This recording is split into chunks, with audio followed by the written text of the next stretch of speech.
Nearly 150 years ago, drifting back into the early 1800s and late 1800s. Frontier expansion, you find yourself stepping into a place that feels half-built and half-imagined. The air is dry, carrying dust that clings to your tongue, and every wooden structure seems temporary, as if the town might decide to vanish overnight. In your ears, the echo of horse hooves blends with distant laughter, spilling out from saloon doors that swing like tired pendulums. For a moment, it feels as though the entire settlement is breathing, expanding and contracting with the rhythm of money, loneliness, and restless ambition. You are here now, standing at the edge of a frontier town where a madam is about to build not just a business, but a carefully controlled world within it. The lantern light flickers across muddy streets, and you can almost smell the mixture of tobacco smoke, lamp oil, and cheap perfume carried on the wind. If you are watching from somewhere in the United States, the United Kingdom, Tokyo, or anywhere else in the world, tell me in the quiet of your thoughts where you are and what time it is as you listen. There is something grounding about knowing how far your modern world is from this older one. And now gently we begin. You arrive in a boom town that has not yet decided what it wants to become. The madam you are about to follow does not walk into a stable society.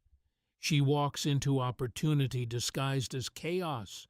She sees numbers where others see noise, and she understands that survival here is not about strength alone, but about reading people faster than they can read themselves. The mainstream historical fact is simple but important. During the 1880s, many frontier towns in the American West expanded rapidly due to mining, railroad construction, and cattle trade. And with that growth came a sudden rise in saloons, gambling houses, and brothels that often operated in legal gray zones, tolerated by local authorities because they fueled the economy. Without these businesses, many towns could not sustain the flow of workers and cash that kept them alive. You might assume everything here is chaos, but the madam does not. She studies the streets the way a banker studies ledgers. A crooked wooden sign here means foot traffic. A crowded saloon there means opportunity, but also danger. She notices how men move in groups, but spend money alone. She notices how silence after midnight often means trouble is coming before it arrives. You follow her into a building that will later be called respectable by some and disgraceful by others. At this moment, it is neither. It is simply a structure of survival. Inside, the wood floors creak as if they remember every step taken before yours. The madam understands that this building is not just a house. It is an economy, a shelter, and a negotiation with the outside world. A quirky historical tidbit often overlooked is that some frontier madams kept detailed handwritten ledgers, not only tracking income, but also recording the names, habits, and preferences of regular clients, almost like early customer relationship management systems long before modern business terminology existed. These records were sometimes more organized than the town's official administrative books. You hear distant piano notes drifting from the saloon next door, slightly out of tune, like the town itself is still learning how to exist. The madam pauses at the doorway, not because she is uncertain, but because she is calculating. Every pause here is strategic. Every glance is data. Inside her world, women arrive not as abstract figures, but as individuals with histories that are often unfinished. Some come willingly drawn by stories of money or escape. Others arrive because there is nowhere else left to go. The Madam does not romanticize this. She organizes it. Historians still argue whether madams in frontier towns should be viewed primarily as exploiters or as pragmatic business leaders who created structured employment and relative autonomy for women in a period when most other economic paths were severely limited for them. The truth likely exists somewhere between those interpretations, shifting depending on town time and individual circumstance. Outside, a wagon creaks past wheels sinking slightly into mud. A dog barks twice and then stops, as if it has remembered something more important to do. The Madam listens to everything, even what others ignore. That is her advantage. You begin to understand that this is not a story of glamour or romance. It is a story of systems. The Madam system begins with presence. She must be known without being exposed, respected, without being fully trusted and feared, just enough to discourage interference. The town itself is still forming its moral boundaries. Lawmen walk streets that are not yet clearly divided into legal and illegal zones. Money flows faster than rules can catch it, and in that gap the Madam builds her structure. She steps deeper inside, and you follow, feeling the weight of the threshold behind you. Outside is noise. Indeed is control. At least that is the illusion she must maintain. The lantern light warms the walls, and for a brief moment you realize how fragile everything here truly is. A single rumor can shift a reputation. A single fight can alter an entire season's income. A single arrival like yours can change the rhythm of the house. And so the Madam begins not with grand speeches or dramatic gestures, but with observation. She watches you the way she watches everyone, not as a threat or a promise, but as a variable in a system she has learned to manage. The frontier does not wait for anyone to understand it. It simply moves forward, and you quietly move with it. You follow the Madam deeper into the building, and the outside world seems to thin behind you, like a curtain being gently pulled shut. The noise of the street does not disappear, but it changes shape. It becomes distant, softened, as if the walls have learned how to filter chaos into something manageable. The wooden floor beneath your feet is uneven in a way that feels intentional, not accidental, like the building has been adjusted and readjusted over years of necessity rather than design. Inside, the air is warmer, carrying a layered mixture of scents. Lamp oil, faint lavender used to mask heavier odors, polished wood, and something metallic you cannot quite name. You notice how the Madam moves without hesitation, even in dim light. She knows every creak of the boards, every shadowed corner, every place where someone might linger too long without being noticed. This is not just a house. It is a controlled ecosystem.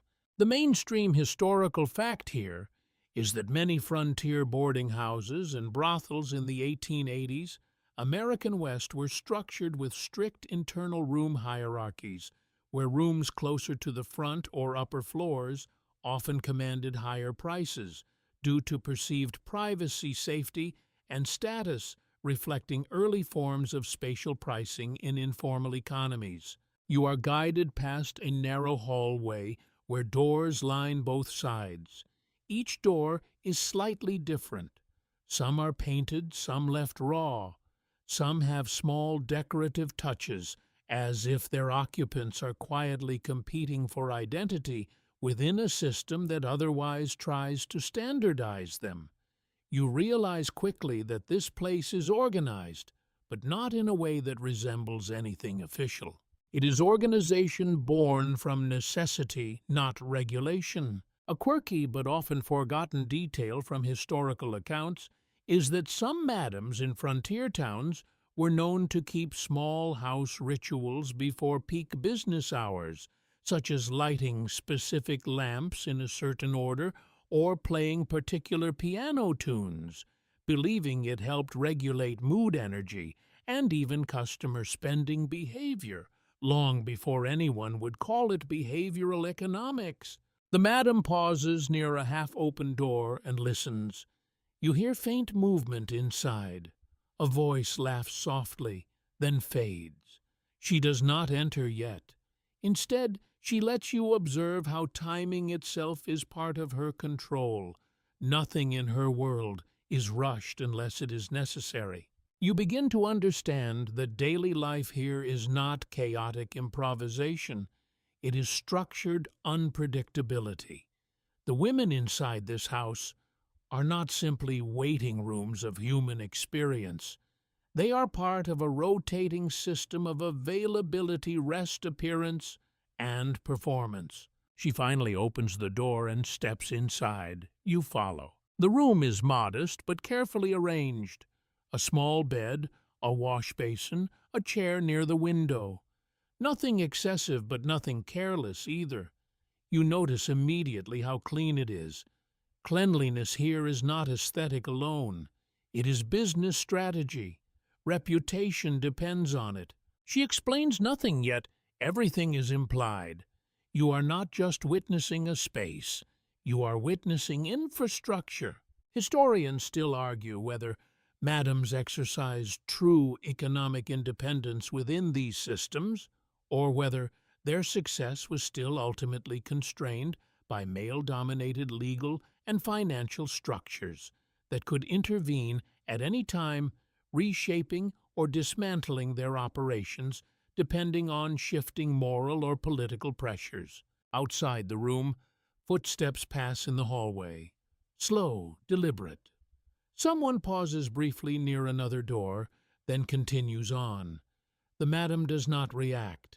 Reaction is a luxury she rarely allows herself. You start to notice the rhythm of the house. It is not random. It is cyclical. There are hours of preparation, hours of peak activity, and hours of recovery. Even silence has a function here. Silence is maintenance. The madam gestures slightly, and you move with her into a small common area. A table sits in the center, worn smooth by years of use. Around it, chairs are placed with subtle variations suggesting hierarchy without announcing it. You realize that even seating here is a language. She pours a small amount of water into a glass and places it on the table, not for you to drink yet, but as if to anchor the moment. Everything she does carries intention, even gestures that seem trivial. A faint piano melody drifts again from somewhere deeper in the building. It is slower now, almost hesitant, as if the musician is thinking while playing. You wonder how many nights this same melody has repeated itself, slightly altered each time by mood or fatigue. The madam finally speaks, though her words are minimal. She does not explain her past. She does not justify her choices. Instead, she describes rules, not laws, but operational boundaries. Who speaks to whom? When doors are closed, when silence is required, when attention becomes currency. You begin to realize that this house is not just run. It is maintained like a delicate balance of pressure and restraint. A faint memory surfaces in your mind as you listen. Not your own, but something almost imagined. A ledger, perhaps, or a list of names. You recall reading somewhere that some establishments tracked not only income, but also behavioral notes about clients, noting patterns of generosity, aggression, or reliability, almost like psychological profiling before the term existed. The madam watches your expression carefully. She is always watching, not for emotion but for comprehension. You notice how even the air feels regulated here. Doors left slightly open to allow sound flow, Curtains adjusted not only for privacy, but for visibility control. Nothing is fully hidden, yet nothing is fully exposed either. And in that tension, the entire system survives. You start to understand that life here is not divided into public and private in the way modern life is. It is divided into controlled and uncontrolled. The madam's goal is always to minimize the latter. She turns slightly, signaling that the next part of the house awaits. You follow again, sensing that what you are being shown is not just space, but a logic system built out of survival pressure and constant adaptation. The frontier outside continues to grow shift and demand, but inside this building, time moves differently, shaped by routines, agreements, and silent understanding. And you are only beginning to see how deep that structure goes. The hallway narrows as you move further into the house, and the sound of the outside world becomes almost like weather rather than noise, something that exists but no longer touches you directly. The madam walks slightly ahead, her pace steady, unhurried, as if she has already calculated every possible outcome of your presence here and found none of them surprising. You begin to notice something subtle in the way the building behaves. It does not feel like a single structure. It feels layered, as if rooms have been added like decisions rather than designed all at once. Floorboards shift tone under different weights. Some areas creak openly, others remain almost silent, suggesting reinforcement only where it matters most.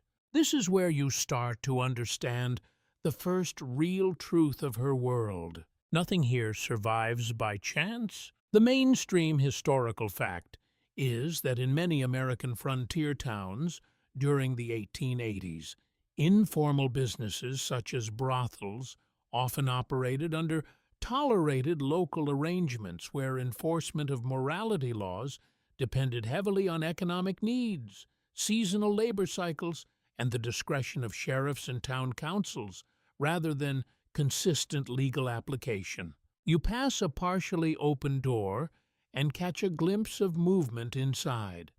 A woman is sitting near a small mirror, adjusting her hair with careful precision. Not vanity exactly, but preparation. You realize quickly that appearance here is not casual. It is part of the work itself. Every detail is adjusted with awareness that attention equals income. The madam does not stop you from looking, but she also does not encourage it. Observation is allowed. Interpretation must be learned. As you move, she begins to explain something without turning fully toward you. Her voice is calm, measured, almost blending with the ambient creak of the house. She speaks about rules, but not written ones. There are no official documents pinned to walls. Instead, there are patterns repeated so often they become law through memory alone. A quirky historical detail often mentioned in frontier accounts is that some establishments used colored lantern signals or curtain positions to indicate availability or privacy status of rooms functioning as a silent communication system that regular patrons understood, but outsiders often misread entirely. You start to see hints of this system now. A curtain slightly drawn in one room, a lamp positioned closer to a window in another, none of it obvious enough to be noticed at a glance, yet structured enough to guide behavior if you know how to read it. The madam finally stops at a wider landing where the house opens into a larger shared space.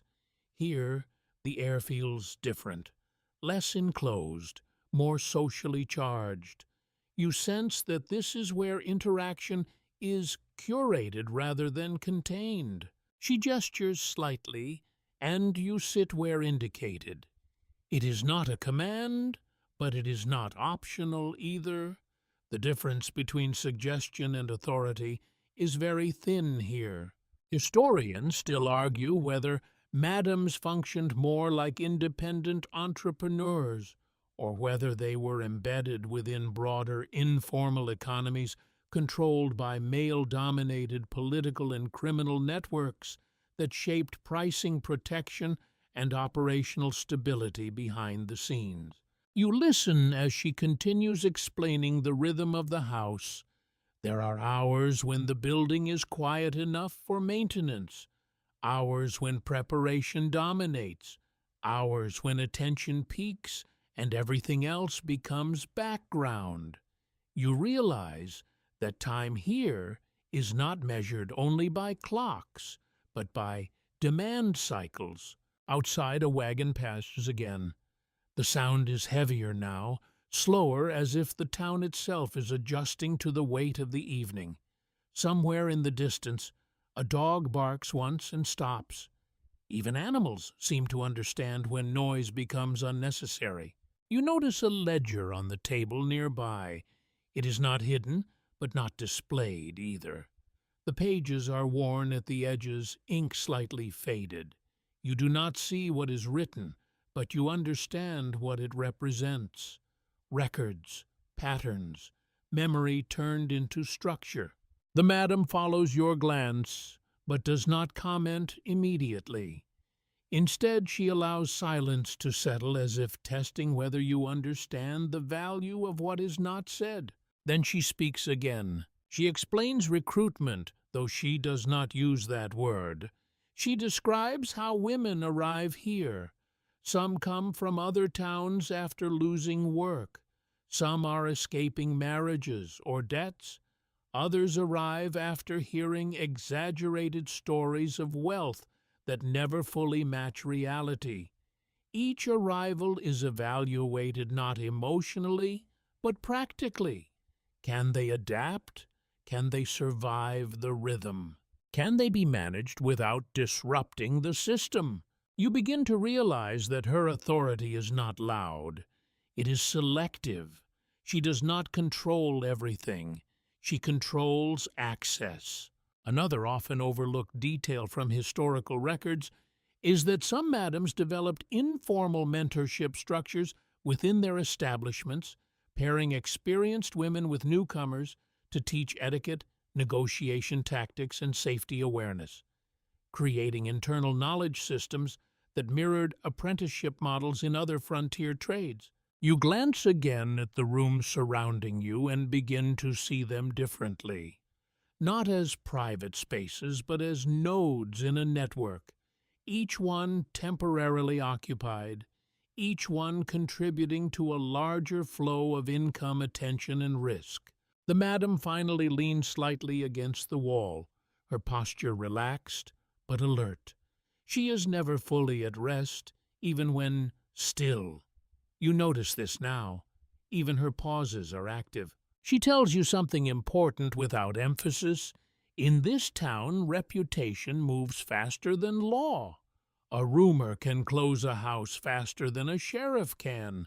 A favorable story can double income in a week. Control, therefore, is not only physical, it is narrative. You feel the weight of that idea settle slowly. Outside footsteps pass again, closer this time. A brief laugh echoes, then fades. The building absorbs it without reaction, as if it has learned not to respond to every sound. You begin to understand that your presence here is part of a larger pattern. The madam is assessing how you perceive, how you interpret, how quickly you adapt to systems without formal explanation. She watches you now more directly, not suspiciously, but analytically. You realize something else. In this environment, hesitation is not weakness. It is data, and she is collecting it quietly. You are led away from the shared space into a quieter corridor, where the noise of the house fades into a low, constant hum. It is not silence exactly, but something closer to controlled distance, as if every sound has been pushed just far enough away to be useful instead of distracting. The madam walks slightly slower now, and for the first time you notice she is not only guiding you forward, but also positioning you within the building's logic. Each step you take feels like a small adjustment in your understanding of how this place survives. The walls here are narrower, the air slightly cooler, and you can smell faint traces of soap mixed with wood polish. It gives the illusion of order, though you know by now that order here is always functional rather than moral. The frontier does not reward purity. It rewards adaptability. The mainstream historical fact is that during the 1880s in the American West, many women arrived in frontier towns through a combination of economic migration, limited employment options in eastern cities, and personal displacement caused by war, family breakdown, or debt, leading some to enter establishments like brothels as one of the few viable means of financial independence available to them at the time. You pass a small doorway where a young woman is folding fabric with deliberate precision. Her movements are slow, repetitive, almost meditative. The madam does not interrupt her, but you notice a brief glance exchanged between them, efficient and unsponsored. There is no warmth in it exactly, but there is recognition. That alone carries weight here. You begin to understand that recruitment is not a single event. It is an ongoing process of alignment. Each person in this house has been evaluated not just for arrival, but for endurance. The madam stops briefly at a window. Outside, the town stretches in uneven lines of light and shadow. Lanterns flicker across muddy streets, and distant voices rise and fall like waves that never reach shore. You realize how fragile the entire settlement is, built not on permanence but on constant motion.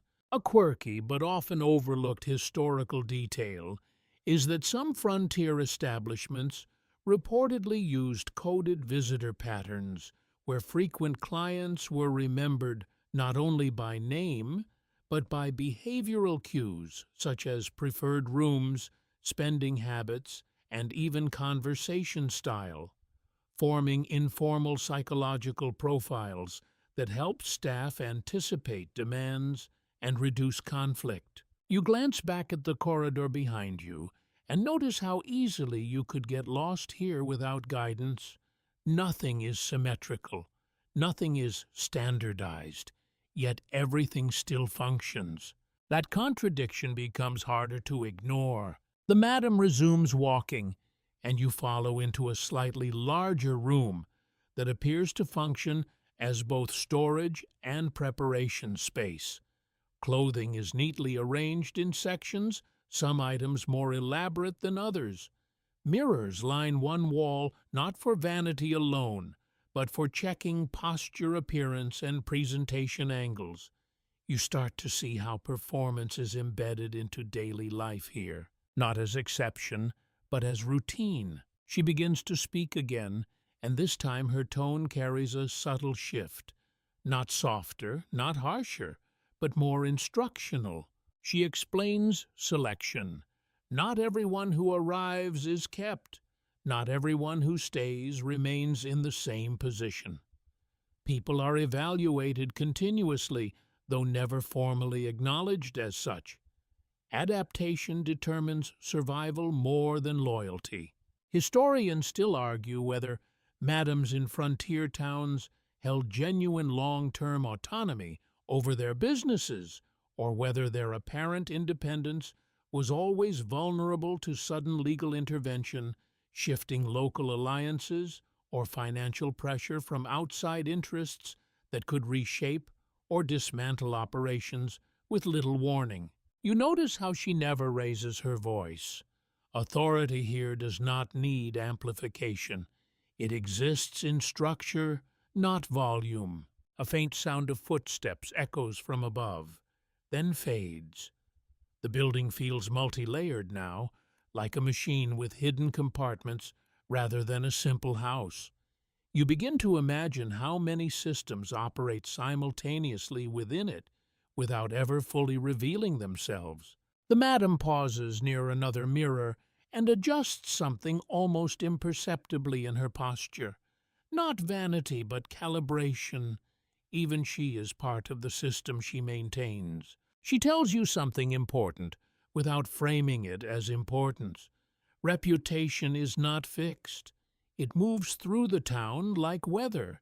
It can be shaped but never fully controlled.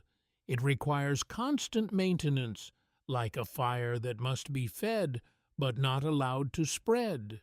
You realize how many invisible responsibilities sit behind that idea. Another historical nuance often mentioned in records is that brothels in some frontier towns sometimes functioned as informal social hubs where men gathered not only for private services, but also for conversation, networking, and information exchange, making these spaces unintentionally significant nodes in local communication networks. You begin to understand why the madam pays attention not only to individuals, but to patterns of interaction. Information here is currency, even when unspoken. The room grows quieter as she finishes speaking. She lets silence settle again, and in that silence, you feel something shift, not externally, but internally. Your understanding of the house is no longer observational. It is structural. You are no longer just inside a building. You are inside a system of managed perception. She turns slightly toward you again, studying your reaction, not for approval, not for agreement, only for comprehension. Outside the town continues its uneven breathing. Somewhere a door opens and closes. Somewhere else laughter rises briefly and disappears. The frontier does not pause for explanation, and neither does she. The madam leads you away from the preparation room, and the house seems to shift again, as if it is quietly rearranging itself around your understanding. The corridor here is warmer, lit by lamps that burn with a steadier flame, and the air carries a faint sweetness of tobacco and spilled liquor that has soaked into the wood over years. It is subtle, almost comforting. But you know by now that comfort in this place is always functional, never accidental. You begin to notice how every transition inside the building feels intentional. Nothing is neutral. Every hallway, every room, every pause in movement serves a purpose you are slowly beginning to decode. The mainstream historical fact is that in many American frontier towns during the 1880s, the economic survival of informal entertainment districts was closely tied to industries such as mining and railroad construction, where transient male labor populations created high demand for saloons, gambling houses, and brothels, forming a cash-driven microeconomy that often operated alongside official town governance. You pass a small table near the wall where coins are sorted into neat piles, not large amounts, but constant accumulation. You realize that money here does not arrive in dramatic bursts. It flows in steady repetition like water through carved channels. The madam stops briefly, watching the coins without touching them. You understand that this is not greed in the simplistic sense. It is accounting. Every coin represents a transaction, and every transaction carries risk, reputation, and dependency.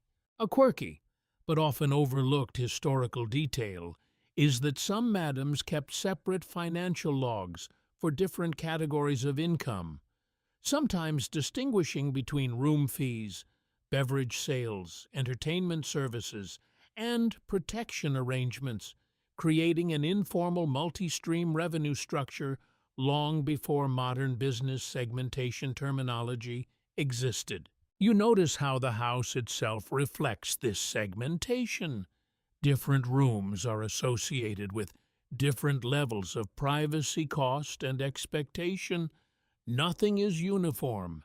Everything is tiered. The madam begins to walk again, and you follow into a slightly more enclosed space. The walls here are lined with fabric dampening sound. Conversations from nearby rooms become faint and indistinct, like memories you cannot fully recall. You realize this is intentional design. Privacy is not absolute. It is graded. She finally speaks, and her voice carries a more reflective tone now, as if she is describing something that cannot be fully separated from herself. She explains that money in this environment is not just income. It is leverage. It determines who can stay open during slow seasons, who can pay for protection, who can absorb losses without collapsing. Historians still argue whether madams in frontier economies should be interpreted primarily as opportunistic capitalists who adapted to frontier conditions, or as constrained actors operating within systems that limited their choices, forcing them into roles that blended entrepreneurship with survival strategy under unstable legal frameworks. You pass another doorway where soft laughter spills out briefly, then disappears. The sound is light, but you notice how quickly it is contained by the walls. Even joy here is managed. The madam pauses near a narrow window. Outside, the street is busier now. Horses move in uneven rhythm, and figures drift between pools of lantern light. The town is fully awake, fully operational, fully dependent on circulation. You begin to understand that her business does not exist in isolation.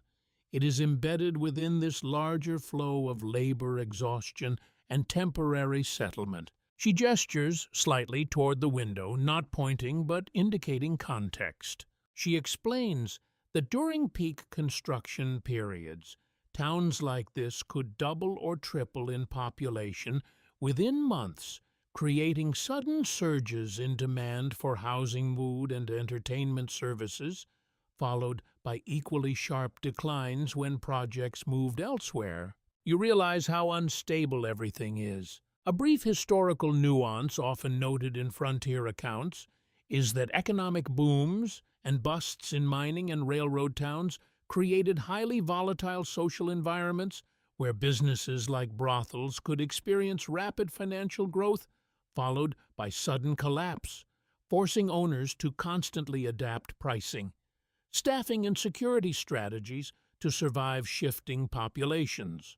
The madam resumes walking, and the corridor opens into a wider room that feels more administrative than residential. There are shelves along the walls holding papers, small boxes, and folded linens. It feels like the operational heart of the house, though nothing is labeled as such. You start to see that she is not just managing people, she is managing flow. Flow of money, flow of time, flow of attention. She stops at a desk, runs her fingers lightly along its surface, then turns toward you. Her explanation shifts slightly again. Now she speaks about risk, not abstract risk, but immediate, practical risk. Law enforcement raids, rival establishments attempting disruption, injuries, illness, reputation collapse caused by rumor or conflict. You begin to understand that survival here is not passive. It is constant anticipation. The madam tells you that profit without stability is meaningless. A busy night can be followed by weeks of silence if trust is broken or protection fails. Historians still debate the extent to which informal frontier businesses like brothels relied on negotiated tolerance with local authorities versus more structured systems of informal taxation and protection agreements that blurred the line between legality and organized economic regulation. You notice how carefully she chooses her words. Nothing is exaggerated. Nothing is softened beyond necessity. A distant sound echoes through the house, perhaps a door closing too firmly or a chair shifting on wood. The sound travels briefly and then disappears into the layered structure of the building. You begin to feel how deeply this place depends on balance. Too much visibility invites interference. Too much secrecy invites suspicion.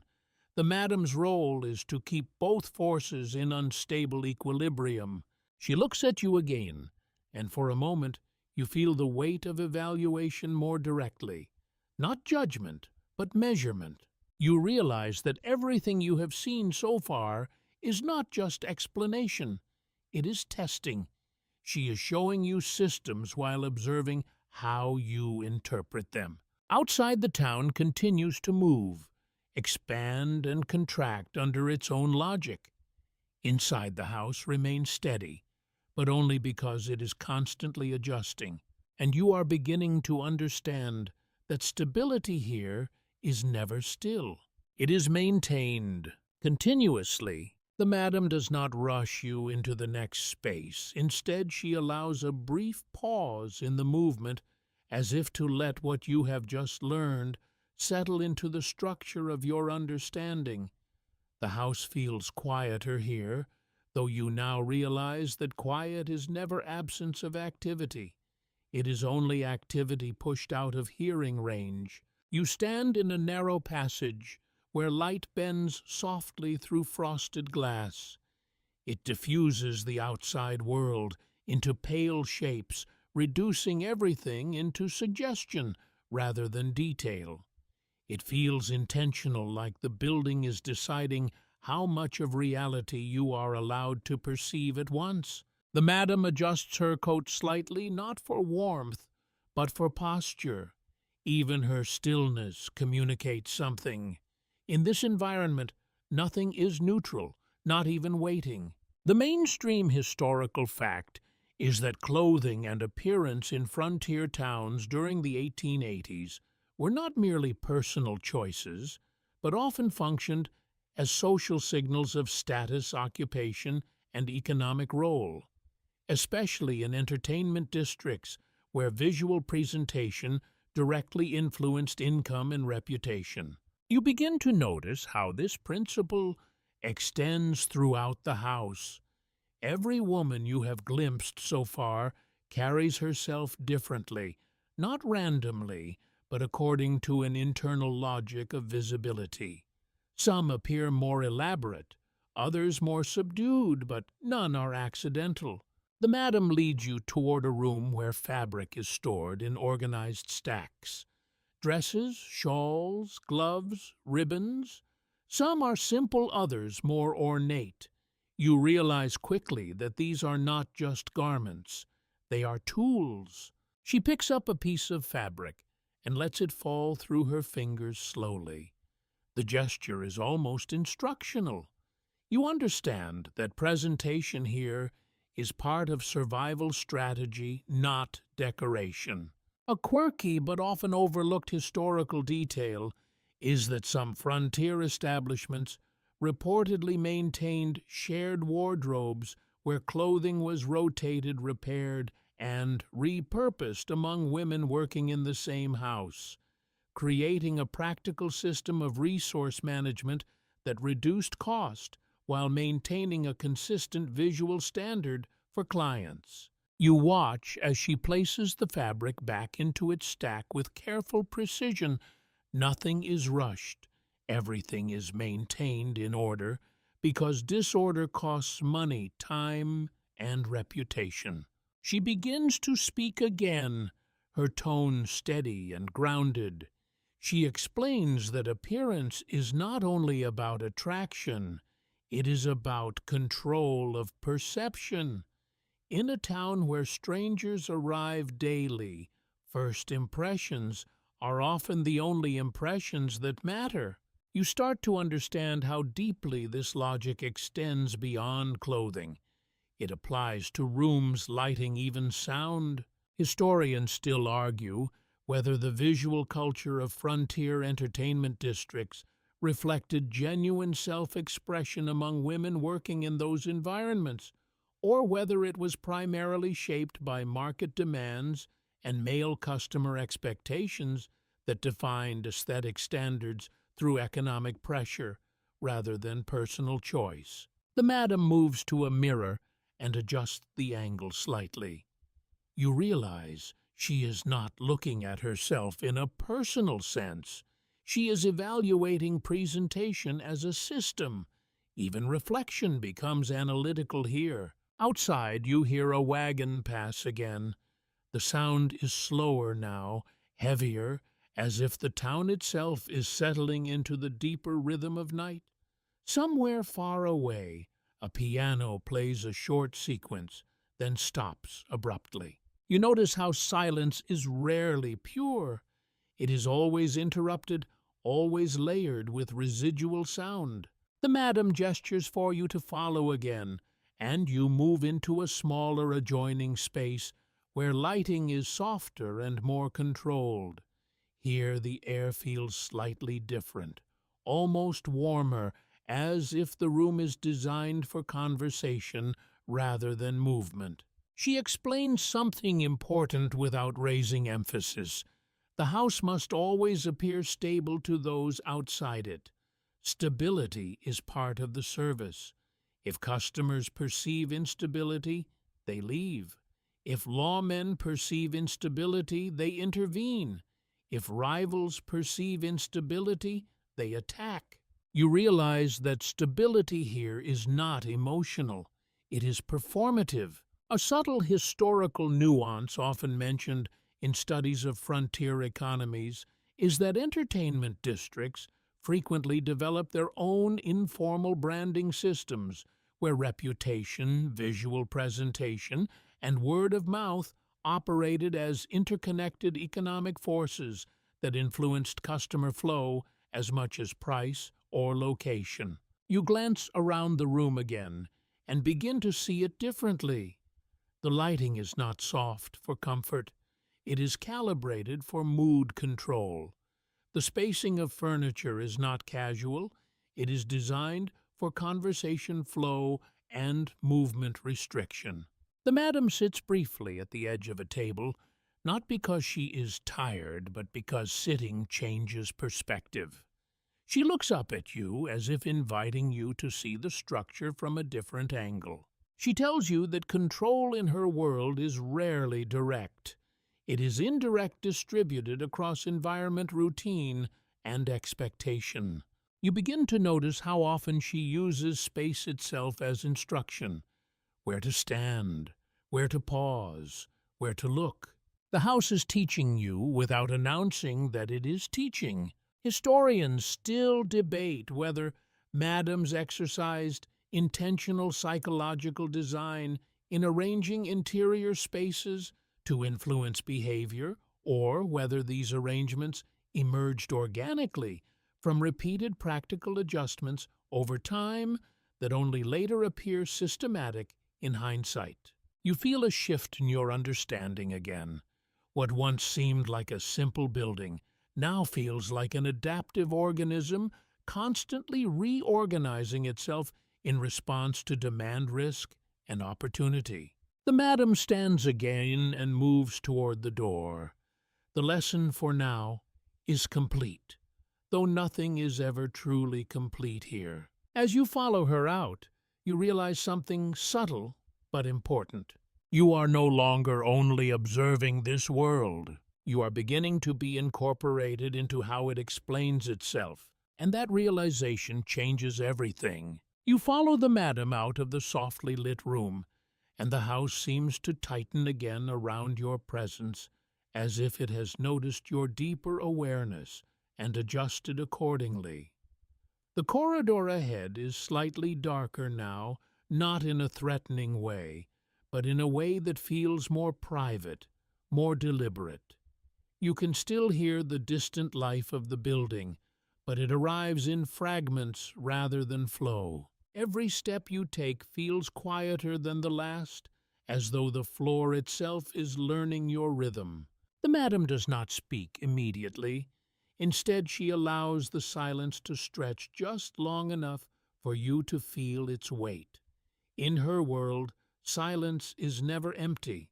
It is a tool, a test, and sometimes a warning. The mainstream historical fact is that in many frontier towns of the American West during the 1880s, local law enforcement was often underfunded and reliant on community tolerance and economic priorities, which meant that informal agreements between business owners, including madams and authorities, could influence how strictly vice laws were enforced on a day-to-day basis. You begin to understand why the madam moves with such confidence in uncertain spaces.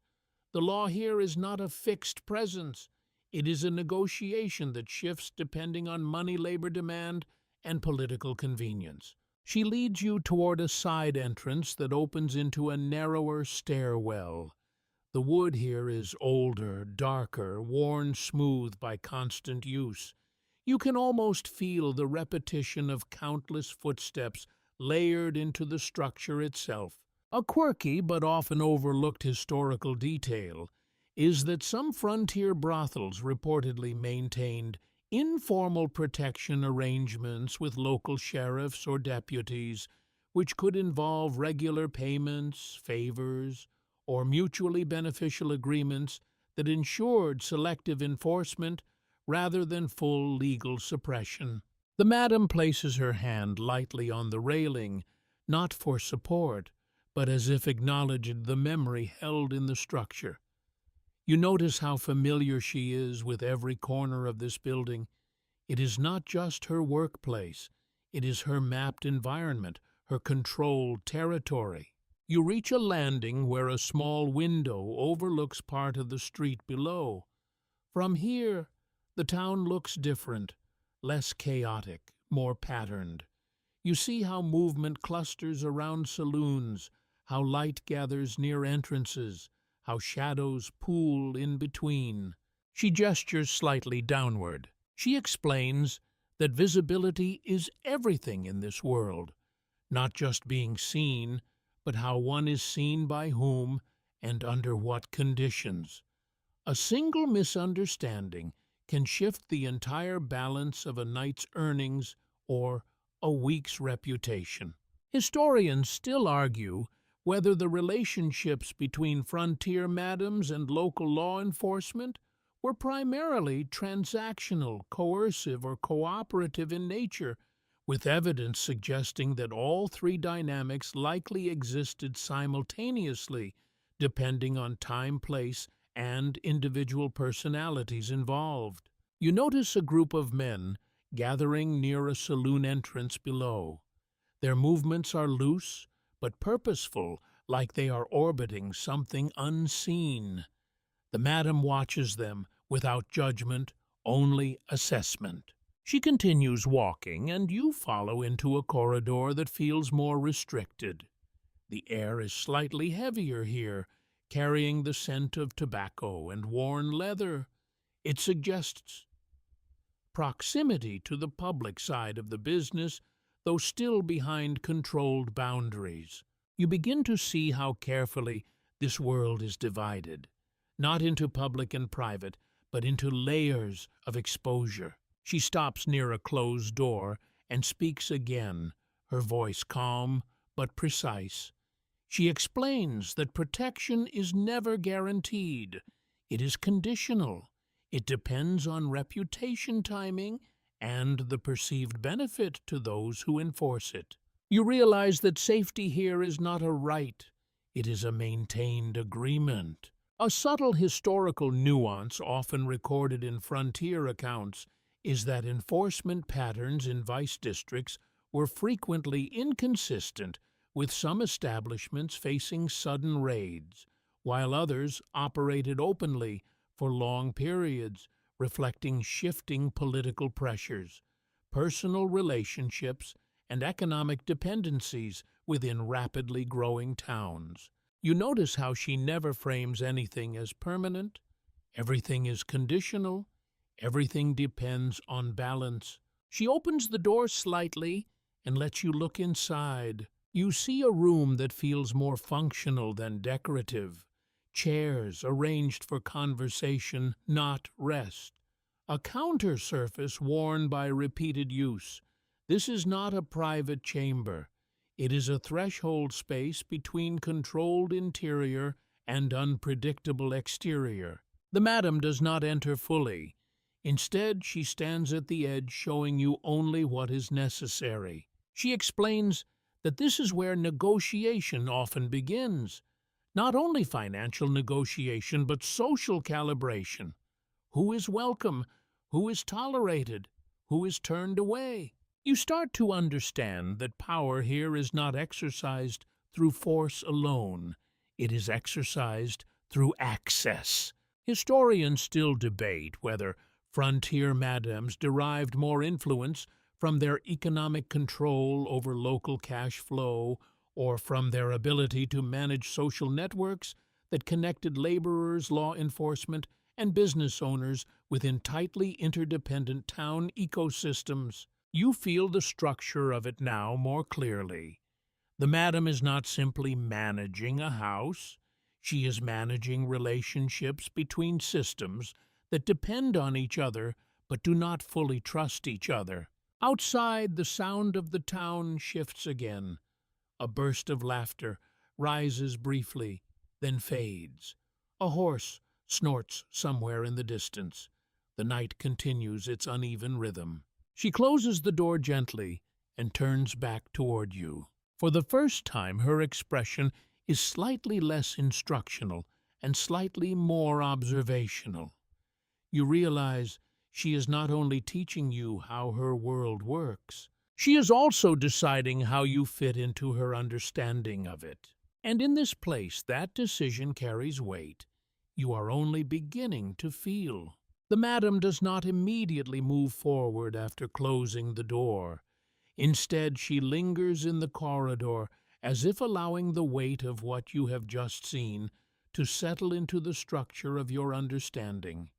The house around you feels quieter again, but not empty. It is the kind of quiet that is carefully maintained like a held breath. You notice how even your own movements feel slightly restrained now, as if the building itself is teaching you to move differently. She finally turns and leads you deeper into the interior, away from the semi-public threshold spaces, and into areas that feel more controlled, more internal. The lighting becomes warmer again, but softer, diffused through fabric shades that reduce sharp contrast. Everything here feels moderated.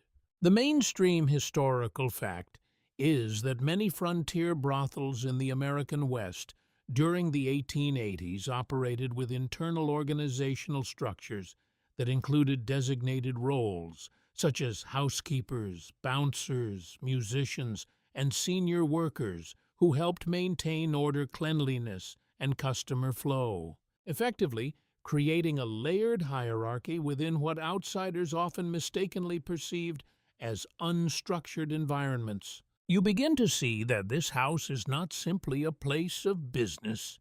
It is a system of roles, responsibilities, and internal dependencies. Every person you have glimpsed so far is part of a larger structure that functions only because each part understands its position. The madam pauses near a doorway and lets you observe for a moment. Inside, you see a woman carefully arranging a small table, placing items in precise order. There is no hesitation in her movements.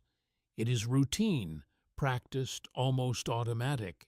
A quirky but often overlooked historical detail is that some frontier establishments reportedly assigned specific daily duties to women beyond their primary work, including cleaning schedules, room rotation responsibilities, and informal customer coordination tasks, creating a form of internal labor division that mirrored domestic and commercial organization at the same time.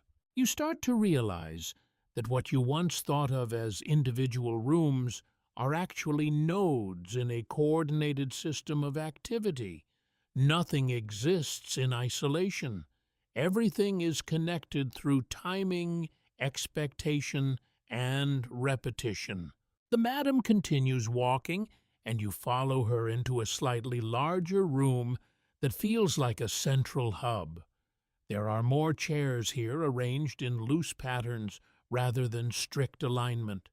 A faint smell of tobacco and soap lingers in the air, mixed with something you now recognize as constant human presence. She begins to explain, her voice steady and controlled, that internal order is the foundation of external stability. If the inside of the house is chaotic, the outside world will sense it quickly. And in a town like this, perception spreads faster than truth. Historians still argue whether the internal hierarchies within frontier brothels were primarily imposed by madams as deliberate management systems, or whether they evolved organically from repeated patterns of cooperation, conflict, and survival among women living and working in confined economic environments. You notice how carefully she emphasizes structure without ever calling it structure. It is always implied, never labeled. A faint sound drifts from another part of the house, perhaps laughter or conversation. It is quickly absorbed by the walls. You realize now that sound itself is managed here, not eliminated but contained and redistributed. The madam stops near a table and places her hand lightly on its surface. She explains that every object in this house has a role, even if that role is not immediately visible. Furniture is not just furniture. It is part of flow control. It guides movement, conversation, and attention. You begin to understand that even empty space here is designed with intention. She gestures toward the seating arrangement. Certain chairs are closer to entrances. Others are positioned for privacy or observation. The arrangement is subtle but deliberate. You realize that nothing here is random. Even comfort is engineered. A subtle historical nuance often mentioned in studies of frontier economies is that informal businesses in rapidly growing towns frequently develop their own internal governance systems to manage labor distribution, customer interaction, and conflict resolution in the absence of formal regulatory oversight. You feel the weight of that idea more clearly now. This house is not operating outside of structure. It is creating its own structure. The madam sits briefly, not out of rest, but to shift perspective again. She looks at you, and this time her gaze feels less like evaluation and more like calibration.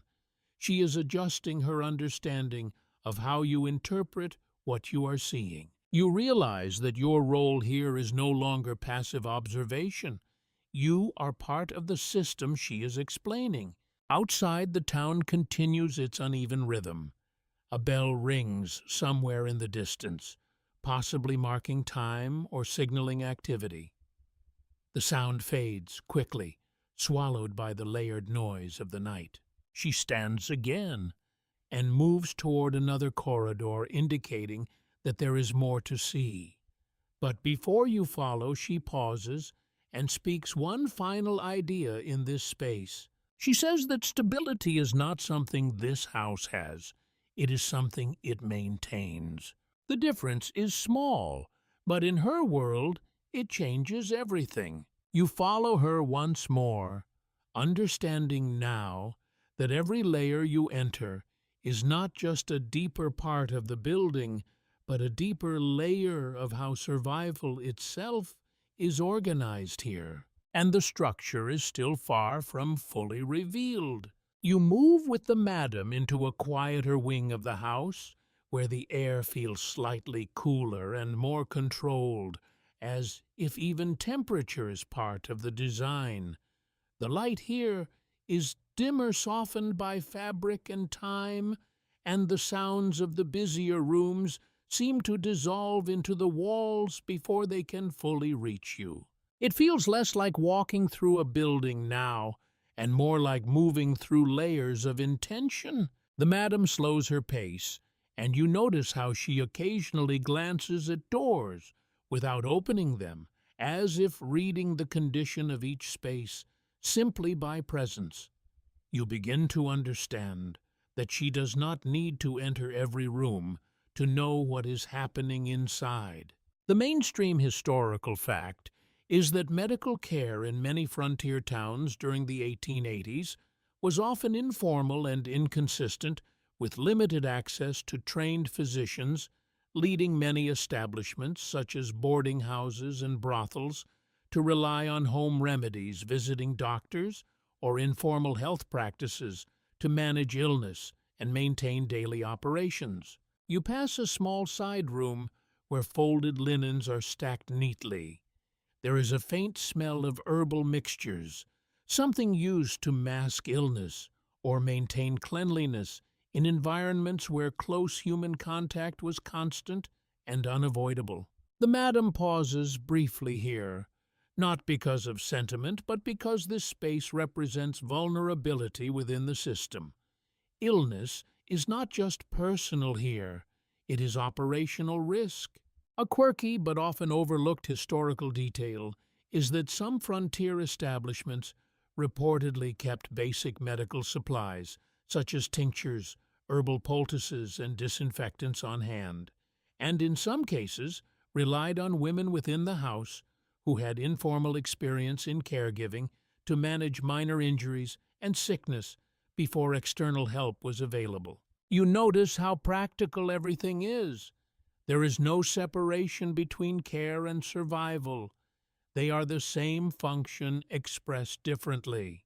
She begins to speak again, her tone steady, but slightly lower now, as if this part of the house demands quieter language.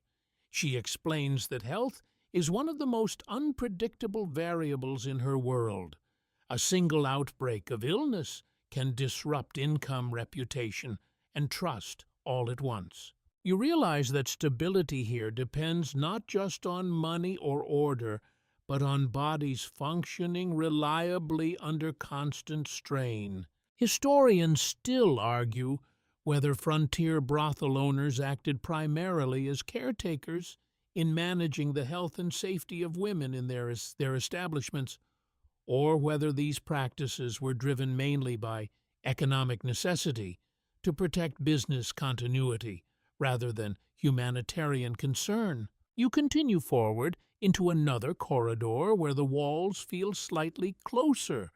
The structure here seems more reinforced, as if the building itself is compensating for something it anticipates. The madam stops near a partially open door and gestures for you to look inside. You see a small plain room, nothing decorative, a bed, a basin, a chair. It is quiet, almost stark compared to earlier spaces. You realize quickly that this is not a room for display. It is a room for recovery. There is no romanticism here, only function. She explains that rooms like this are essential, but rarely discussed. When someone cannot work, they do not simply disappear from the system. They are temporarily repositioned within it. A subtle historical nuance often recorded in frontier accounts is that many establishments developed informal caregiving spaces or designated rest areas to manage illness or recovery, reflecting the necessity of maintaining workforce stability in environments where external medical infrastructure was limited or unreliable. You begin to understand how deeply this house depends on continuity. Even absence must be managed. The madam steps back from the doorway and continues walking, allowing you to follow without pressure. You notice how her presence shifts slightly when discussing these spaces. Not emotional, but attentive in a different way, as if acknowledging the fragility beneath the structure she maintains. You pass another section where faint light spills under a door. Inside, you hear soft movement, perhaps someone resting or turning in sleep. The house does not stop functioning at night, but it does redistribute its energy. Everything cycles, nothing fully pauses. She explains that in her experience, the greatest threat to her establishment is not external law enforcement or competition alone, but internal disruption caused by instability among those who work within it. Illness, conflict, exhaustion, and emotional strain all have economic consequences here. You realize how closely human condition and financial structure are intertwined in this environment. A brief historical detail often mentioned in studies of frontier life is that many women working in such establishments had limited access to long-term health care, and recovery periods were often determined by economic necessity rather than medical recommendation, creating cycles of work, rest, and return that were dictated more by business demand than by physical well-being. The madam stops again, this time near a narrow window. Outside, the town feels distant, almost separate from this internal system. Lanterns flicker in uneven patterns, and movement continues in soft waves below. She watches the street for a moment before speaking. She says that everything here is temporary. Rooms, arrangements, even people. What matters is continuity of function, not permanence of form. You feel the weight of that idea settle quietly. Historians still debate whether the transient nature of frontier brothel life created greater resilience among those who worked within it, or whether it simply reflected the instability and lack of long-term security that defined much of frontier economic existence. You notice how often she returns to systems rather than individuals. Even when people are involved, she frames everything in terms of structure, flow, and function. The madam finally turns back toward you. Her expression remains calm, but there is a subtle shift now. You are no longer just being shown how the house works. You are being shown how deeply it depends on managing fragility without ever acknowledging it openly. She begins walking again, leading you further into the deeper layers of the building, and you realize slowly and quietly that what you are learning is not just how this house survives, it is how it refuses to collapse. You move deeper still, and the house begins to feel less like a place you are walking through, and more like a living system that subtly responds to your presence. The corridors narrow, then widen again, without clear reason, as if the building itself is breathing in uneven cycles. The madam does not explain this change. She simply continues forward, confident that you will follow the logic through observation rather than instruction. The lighting shifts again here, warmer, but more intermittent. Lamps are spaced further apart, leaving stretches of corridor in soft shadow before the next pool of light appears. You notice how your eyes adjust constantly, learning to anticipate rather than react. The mainstream historical fact is that saloon districts in American frontier towns during the 1880s often operated as central social hubs where multiple forms of labor, entertainment, and informal commerce overlapped, and these areas typically remained active well into the night due to the schedules of miners, railroad workers, and transient labor populations. You begin to sense that the madam's house is structurally aligned with this rhythm. It does not fight the town's pulse, it synchronizes with it. As you walk, you catch faint traces of music again. A piano somewhere deeper in the building plays a slow, repetitive melody. It is not performance now, it is maintenance.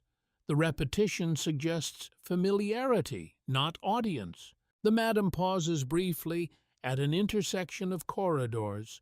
From here, you can see multiple directions branching outward.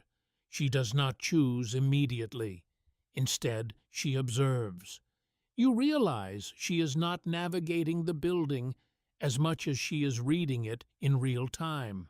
A quirky but often overlooked historical detail is that some frontier establishments reportedly employed musicians or entertainers not only for performance purposes, but also as a way to regulate atmosphere and customer behavior, using sound as a subtle tool to influence mood pacing and spending patterns within the space. You follow her into a slightly wider section where the floorboards are more worn. This is a high-traffic area. You can tell by the texture of the wood alone. Thousands of repeated steps have polished certain paths more than others, creating invisible routes of movement that people instinctively follow. She gestures slightly toward these worn paths. She explains that movement inside the house is not random. Over time, patterns form. People avoid certain corners, prefer certain routes, gather in predictable spaces.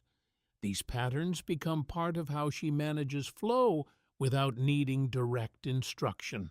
Historians still argue whether such spatial behavior patterns in frontier establishments were consciously designed by owners like Madam's, or whether they emerged organically as a result of repeated human movement, social clustering, and environmental adaptation over time. You begin to notice how often she relies on what is unspoken. The house teaches through repetition, not explanation. You pass a small alcove where chairs are arranged in a semicircle. It feels like a space for waiting or conversation. The madam does not stop here, but she acknowledges it with a brief glance as if confirming its continued function. She continues speaking in a steady voice, explaining that timing is one of the most important elements in her world. Knowing when to open certain rooms, when to allow activity to peak, when to quiet the house down again. Everything is cyclical, but also adjustable. You realize that her control is not rigid. It is responsive.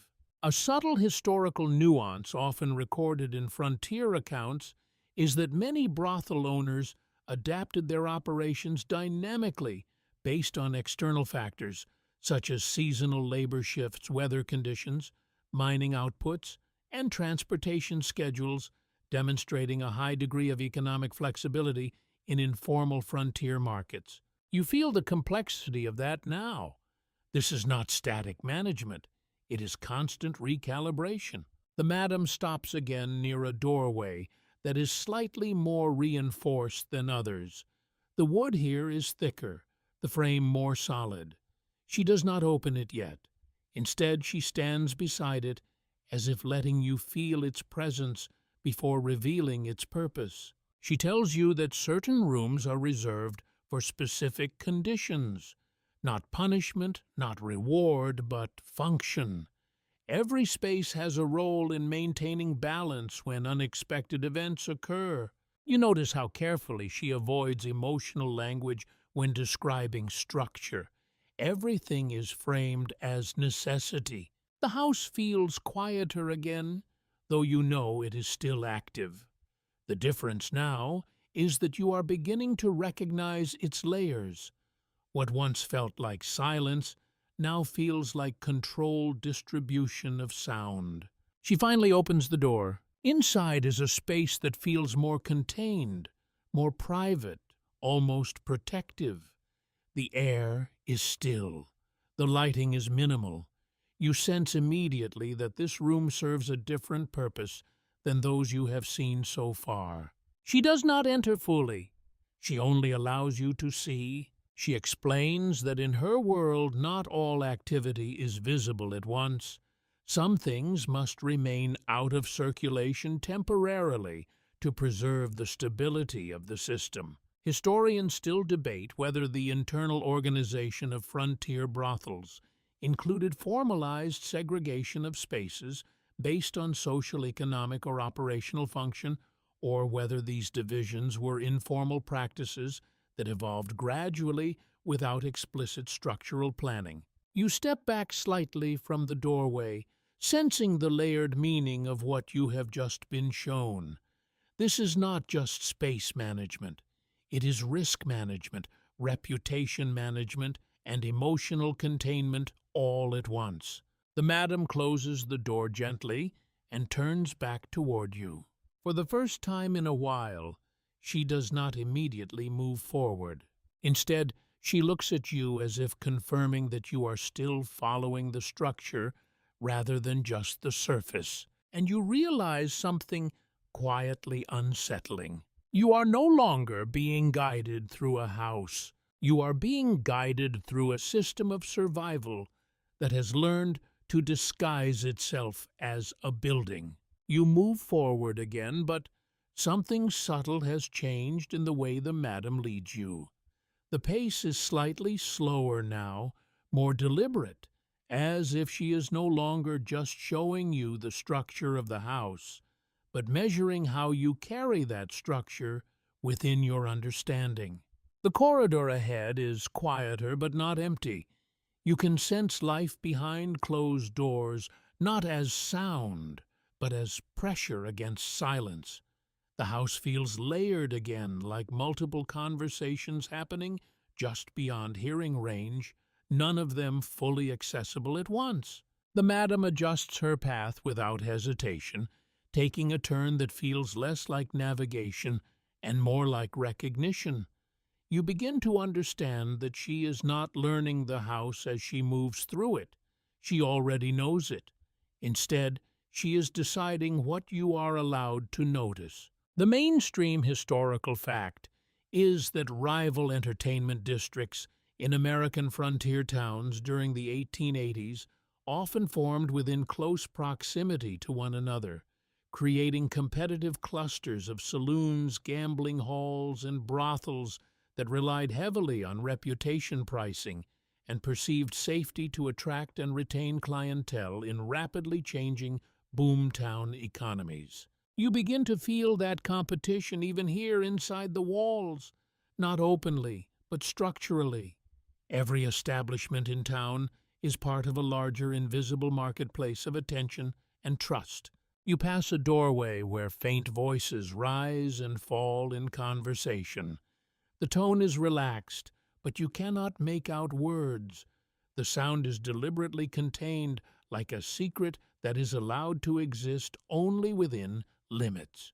The madam does not pause, but she notes it with a slight shift in gaze.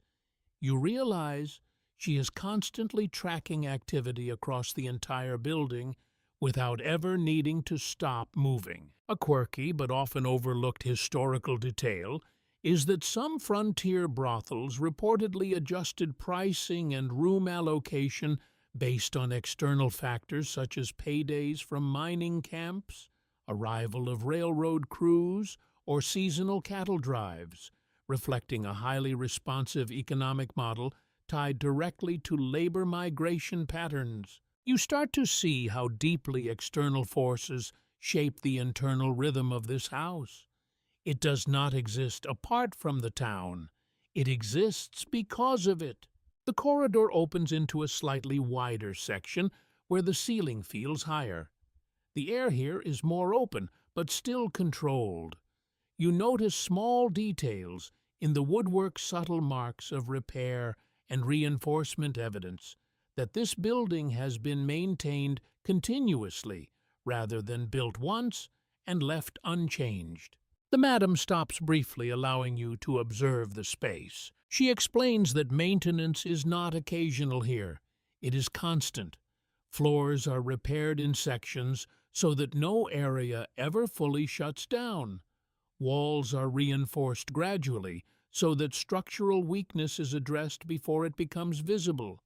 Everything is preemptive.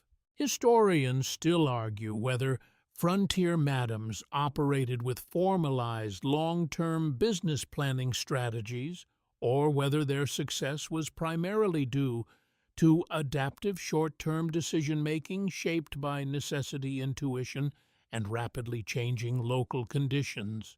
You notice how she never frames her work as reactive. Everything she describes is anticipatory. You pass a room where light spills gently under the door.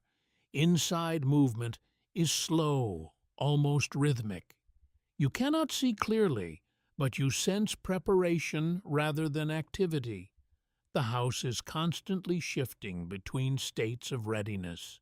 She continues walking, and you follow, now more aware of how each space connects to the next, not just physically but functionally. She begins to speak again, explaining that competition in this environment is not always direct. It is often invisible. Reputation spreads faster than people. A rumor about cleanliness, safety, or fairness can influence business more than price alone. You begin to understand that information here is not just communication, it is currency. A subtle historical nuance, often recorded in frontier accounts, is that informal entertainment districts relied heavily on word-of-mouth networks among transient labor populations, where information about establishments traveled quickly through miners, railroad workers, and travelers, shaping business success or failure without formal advertising systems.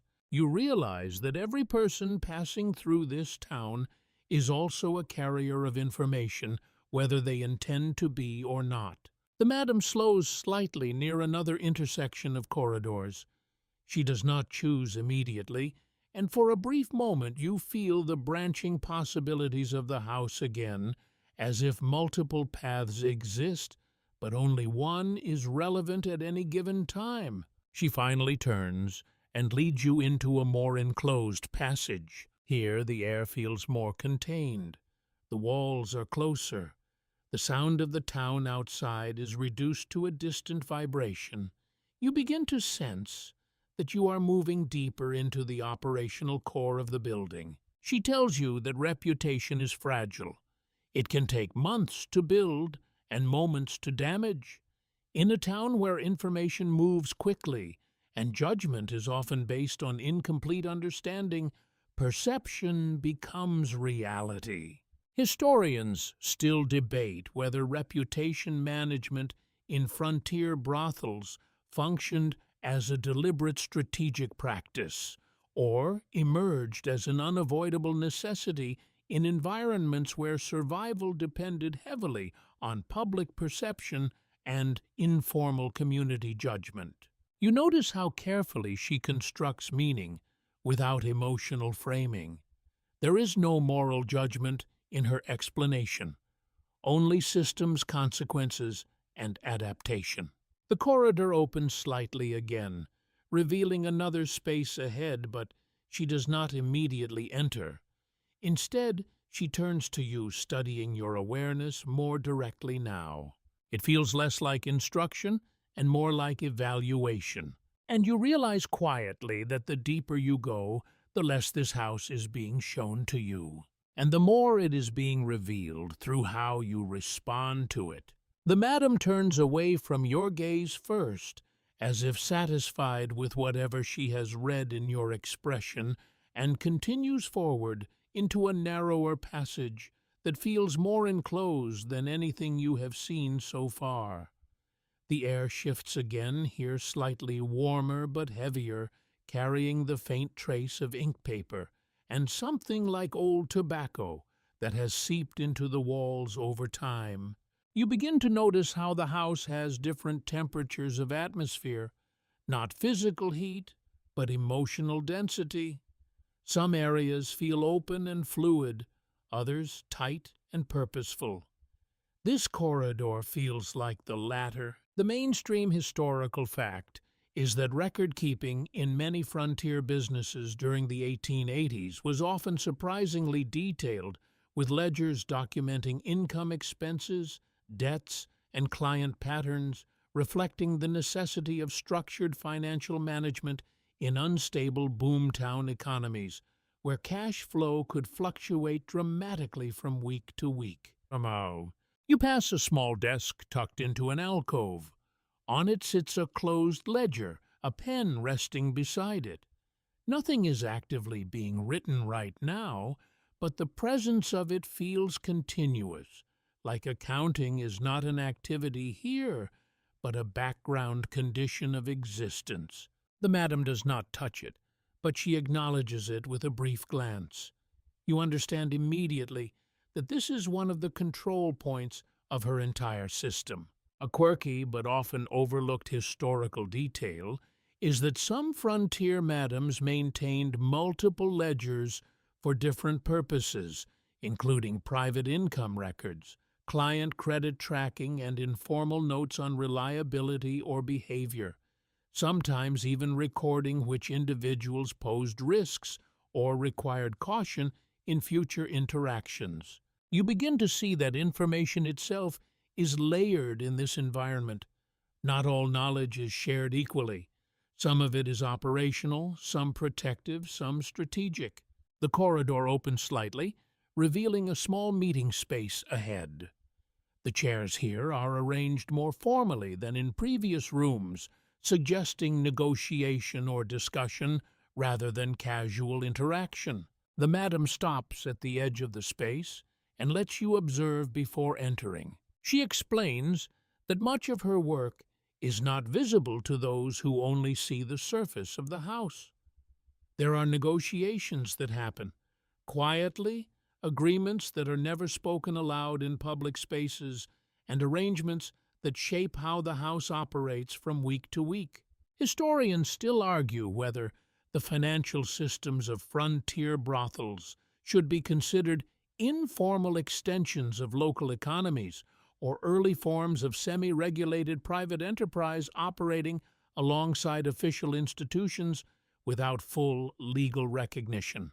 You notice how often she returns to structure when describing what others might describe emotionally.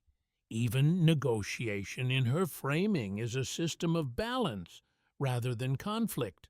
She steps into the meeting space and gestures for you to remain near the entrance.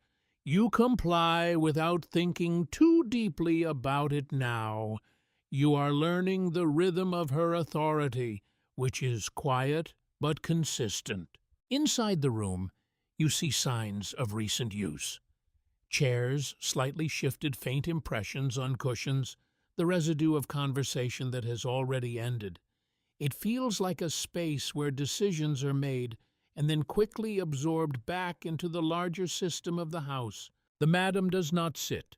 She only stands briefly as if confirming the room's current status. She tells you that many arrangements in her world are not permanent contracts, but ongoing understandings.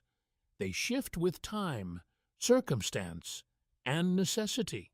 You begin to understand that stability here is always conditional. A subtle historical nuance often mentioned in frontier economic studies is that many businesses in boomtown environments relied on informal credit systems and personal trust networks where agreements were enforced more by reputation and reciprocal dependency than by formal legal mechanisms. You realize that trust here is not emotional. It is operational capital. She exits the room again, and you follow her back into the corridor without being asked. The movement feels more synchronized now, as if you are beginning to match her understanding of space and timing. The madam resumes speaking as you walk. She explains that disputes are inevitable in any system involving money, labor, and human interaction. The key is not prevention, but containment. You notice how often she frames everything in terms of containment rather than elimination. The corridor bends slightly, and you pass another small alcove where faint light flickers across folded documents. You cannot read them, but you understand their presence as part of the administrative layer of the house. Historians still debate whether frontier brothel management practices reflected conscious organizational sophistication, or whether such systems were emergent responses to environmental pressures that naturally produced structured behavior in high volatility economic settings. You begin to see how deeply embedded structure is in everything here. Even what looks casual is layered with intention. The madam pauses briefly again this time, not to show you something, but to let you absorb the accumulation of what you have already seen. She speaks more quietly now, almost conversational but still precise. She says that in her experience, the most dangerous moments are not those of chaos, but those of misunderstanding. You think about that for a moment. Misunderstanding here does not just mean confusion. It means misreading systems that depend on correct interpretation to function. The corridor opens again, leading toward another section of the house that you have not yet entered. You can sense it is deeper, more internal, less exposed to the outer rhythms of the town. She does not explain this destination yet. Instead, she looks at you one more time as if confirming that you are still following not just her physically, but intellectually. And you realize that every step forward now is not just movement through space. It is movement deeper into a logic system that has been operating long before you arrived. You move into a section of the house where the sounds change again, becoming softer but more layered, as if multiple conversations are happening behind thin walls and overlapping just beyond comprehension. The madam slows her pace slightly here, and you notice that the lighting is more deliberate, warmer in tone, placed at intervals that shape the way you perceive depth and distance. Nothing here feels accidental anymore. Even your sense of direction seems gently guided. The mainstream historical fact is that entertainment and saloon culture in American frontier towns during the 1880s often included live music performances, particularly piano playing, and small ensembles which were central to creating atmosphere, encouraging social interaction, and sustaining business activity during peak evening hours. You hear it now more clearly. A piano somewhere deeper in the building, not performed for an audience in the formal sense, but played continuously in a slow rhythm that feels almost like breathing. The notes are not complex, but they are consistent, shaping the emotional temperature of the space. The madam gestures slightly toward the sound as you walk, acknowledging it without explanation. You begin to understand that music here is not entertainment alone. It is environmental control. A quirky but often overlooked historical detail is that some frontier establishments reportedly rotated musicians or adjusted musical styles depending on the time of night or customer demographic, using tempo and rhythm changes to subtly influence spending behavior and mood within the establishment. You pass a doorway where soft laughter rises and falls, then fades quickly into the walls. You cannot see inside, but you sense a social space rather than a private one. The house seems to alternate between enclosed intimacy and controlled sociability, depending on function. The madam does not stop, but her attention briefly shifts toward the sound, as if confirming that everything is operating within expected parameters. You begin to notice how she constantly monitors without appearing to observe. Her awareness is distributed, not focused. The corridor widens again, revealing a space where chairs are arranged in loose clusters. Not formal seating, but flexible arrangements that can change depending on who is present. You realize that even furniture here is not fixed in meaning. She explains as you walk that atmosphere is one of her most important tools. Light, sound, spading timing, all of these combine to influence behavior without direct instruction. Historians still argue whether frontier brothel environments were consciously engineered for psychological influence, or whether their atmospheric qualities emerged organically from repeated practical adjustments aimed at maximizing comfort retention and revenue in competitive entertainment districts. You start to see that comfort here is not emotional comfort alone. It is behavioral stability. If people feel predictable in their environment, they spend more, stay longer, and create fewer disruptions. The madam pauses near a partially open archway. Beyond it, you glimpse movement but no clear detail, only silhouettes and shifting light. She does not take you inside yet. Instead, she allows you to observe from distance, as she has done before. You notice how often she controls proximity rather than exposure. You are always close enough to understand, but not close enough to be overwhelmed. She begins to speak again, explaining that timing within the house is not random. Certain rooms become active at certain hours. Certain spaces are avoided at others.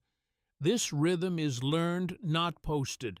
You realize that the house operates like a schedule embedded into architecture. A subtle historical nuance often noted in frontier studies is that many entertainment establishments developed internal rhythms aligned with external labor cycles, particularly those of mining and railroad workers, whose irregular schedules shaped peak hours of activity and economic flow within boomtown districts. You hear the piano again, slightly louder now, then softer, as if someone is adjusting distance rather than volume. The effect is subtle, but noticeable. The house is constantly modulating its own emotional atmosphere. The madam finally steps through the archway, and you follow. Inside, the space feels more open, but also more active. Conversations overlap softly, not chaotic, but layered like threads woven through each other. You realize this is one of the main social areas of the house, where interaction is more visible but still carefully managed. She stops just inside, scanning the room briefly. You notice how quickly she assesses without needing to linger. Her understanding of this space is immediate and functional. She tells you that this is where first impressions are often formed, not through formal introduction, but through observation, tone, and movement. People decide quickly how to behave here, even if they do not realize they are making decisions.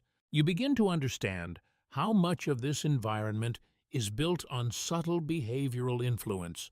Historians still debate whether social interaction patterns in frontier brothels were shaped more by economic incentives or by the informal social norms that developed within tightly packed transient communities, where traditional structures of family and long-term community were absent or weakened.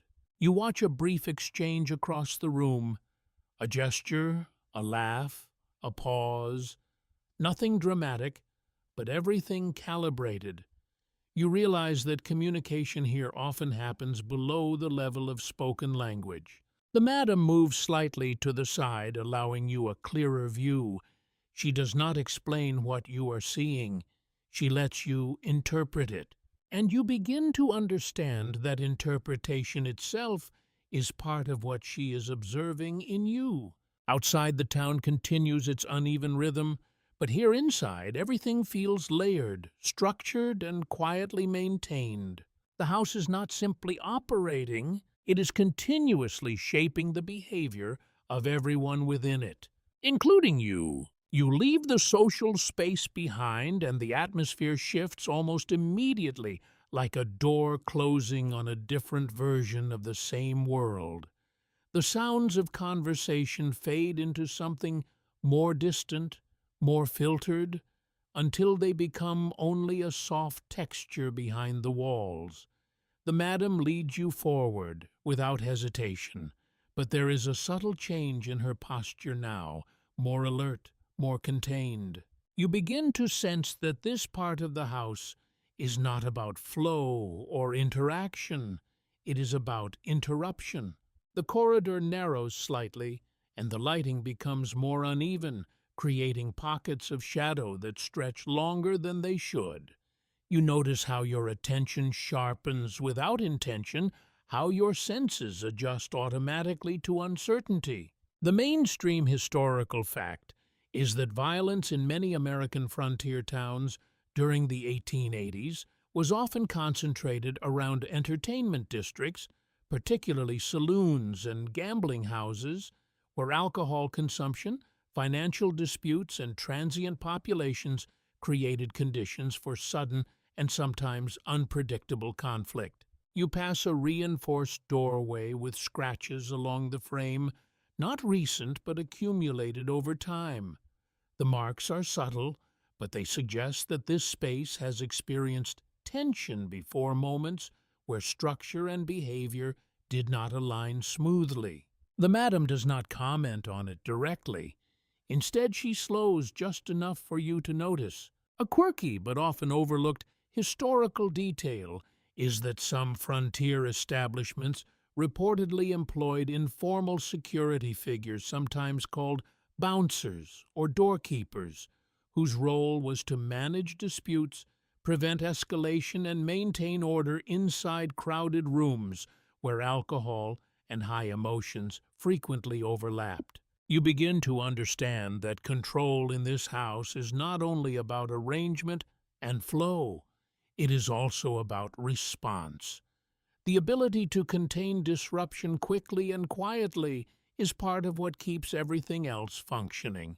The madam stops near a small side corridor where the walls are thicker and the sound is noticeably reduced. It feels almost insulated from the rest of the building. She explains that conflict is inevitable in environments where money, alcohol, and emotion intersect. The goal is not to eliminate it, but to prevent it from spreading. Historians still argue whether frontier brothel owners actively managed violence through structured internal enforcement systems, or whether most conflict resolution relied on external law enforcement intervention that varied significantly depending on local tolerance and economic dependence on entertainment districts. You notice how she frames violence not as chaos, but as a predictable variable, something to be managed, not feared in abstract terms. You continue forward and hear a distant, muffled sound, not loud, but distinct enough to catch attention. A chair shifting abruptly, perhaps, or a voice raised briefly before being cut off. The sound does not escalate. It disappears quickly. The madam does not react outwardly, but you notice a slight shift in her awareness. She has registered it instantly. You begin to realize how deeply she tracks the entire building at once. She guides you toward a partially open room. Inside you see signs of recent disturbance, not destruction, but imbalance. Furniture, slightly misaligned objects not fully returned to place. It feels like the aftermath of a moment that has already been contained. She does not enter fully. She stands at the threshold, letting you observe. She explains calmly that when disruption occurs, response must be immediate but controlled. Overreaction is as dangerous as inaction. A subtle historical nuance often recorded in frontier accounts is that many establishments developed informal conflict management practices where internal staff were trained to de-escalate disputes quickly to avoid attracting external legal scrutiny or damaging the reputation of the business within the local community. You begin to understand that stability here is not passive. It is actively enforced through constant readiness. The madam steps back from the room and closes the door gently. There is no emphasis in the action, no tension, only completion. She continues walking, and you follow, but now the atmosphere feels slightly different. You are more aware of potential than presence. You are listening not just to what is happening, but to what might happen. She speaks again, her tone steady. She says that reputation can be destroyed faster by unmanaged conflict than by almost anything else. One incident, if poorly handled or widely observed, can reshape how an entire establishment is perceived. You realize that visibility and vulnerability are deeply connected here. Historians still debate whether frontier entertainment districts were inherently more prone to violence due to environmental and social conditions, or whether recorded incidents were amplified in historical accounts due to moral scrutiny and selective documentation from outside observers. You pass another corridor junction. The structure here feels more reinforced, more intentional. It suggests preparedness rather than reaction. The madam pauses briefly and looks at you again, not to test, but to ensure comprehension. You are no longer simply being guided through space. You are being guided through operational principles. And those principles are beginning to form a system in your mind. Outside, the town continues its rhythm of movement, noise, and uncertainty. But inside this house, everything is designed to absorb uncertainty before it can spread. And you are beginning to understand that even disruption here is not random. It is anticipated. The madam does not speak for a few steps, and the silence between you feels more structured than empty, as if even quiet moments in this house have purpose. You move through a corridor that seems slightly less warm than the previous spaces, the air carrying a faint dryness that clings to your throat and reminds you how artificial comfort can be when it is carefully maintained. You begin to notice something subtle in the architecture again. The walls here are not just enclosing space, they are controlling attention. Narrower sightlines force focus forward. Wider sections briefly release it only to gather it again further on. The mainstream historical fact is that many women in American frontier towns during the 1880s attempted to leave brothel life through various means, such as marriage relocation to other towns or transitioning into different service roles, though success depended heavily on financial independence, social connections, and the ability to avoid reputational constraints that often followed them across regions. You pass a small side room where a window has been partially opened. A draft moves through the fabric curtains, shifting them gently. It feels like a reminder that the outside world is always nearby, even when it is controlled out of sight. The madam slows here, but only briefly. She does not linger, yet she allows you to register the space. A quirky but often overlooked historical detail is that some frontier establishments reportedly had informal exit arrangements or negotiated departures where women could leave under specific conditions such as repaying debts, finding replacement workers, or securing new arrangements in other towns, reflecting a complex blend of economic obligation and personal mobility. You begin to understand that movement in and out of this world is not simply physical. It is structured by debt reputation and social memory. The madam resumes walking, and the corridor gradually opens into a slightly wider passage where the lighting is warmer again. You notice how carefully the house transitions between emotional environments, never shifting too abruptly. She begins to speak in a lower, more reflective tone, as if this part of the house invites a different kind of understanding. She explains that some women attempt to leave not because they are forced out, but because they reach a point where the internal balance of survival changes.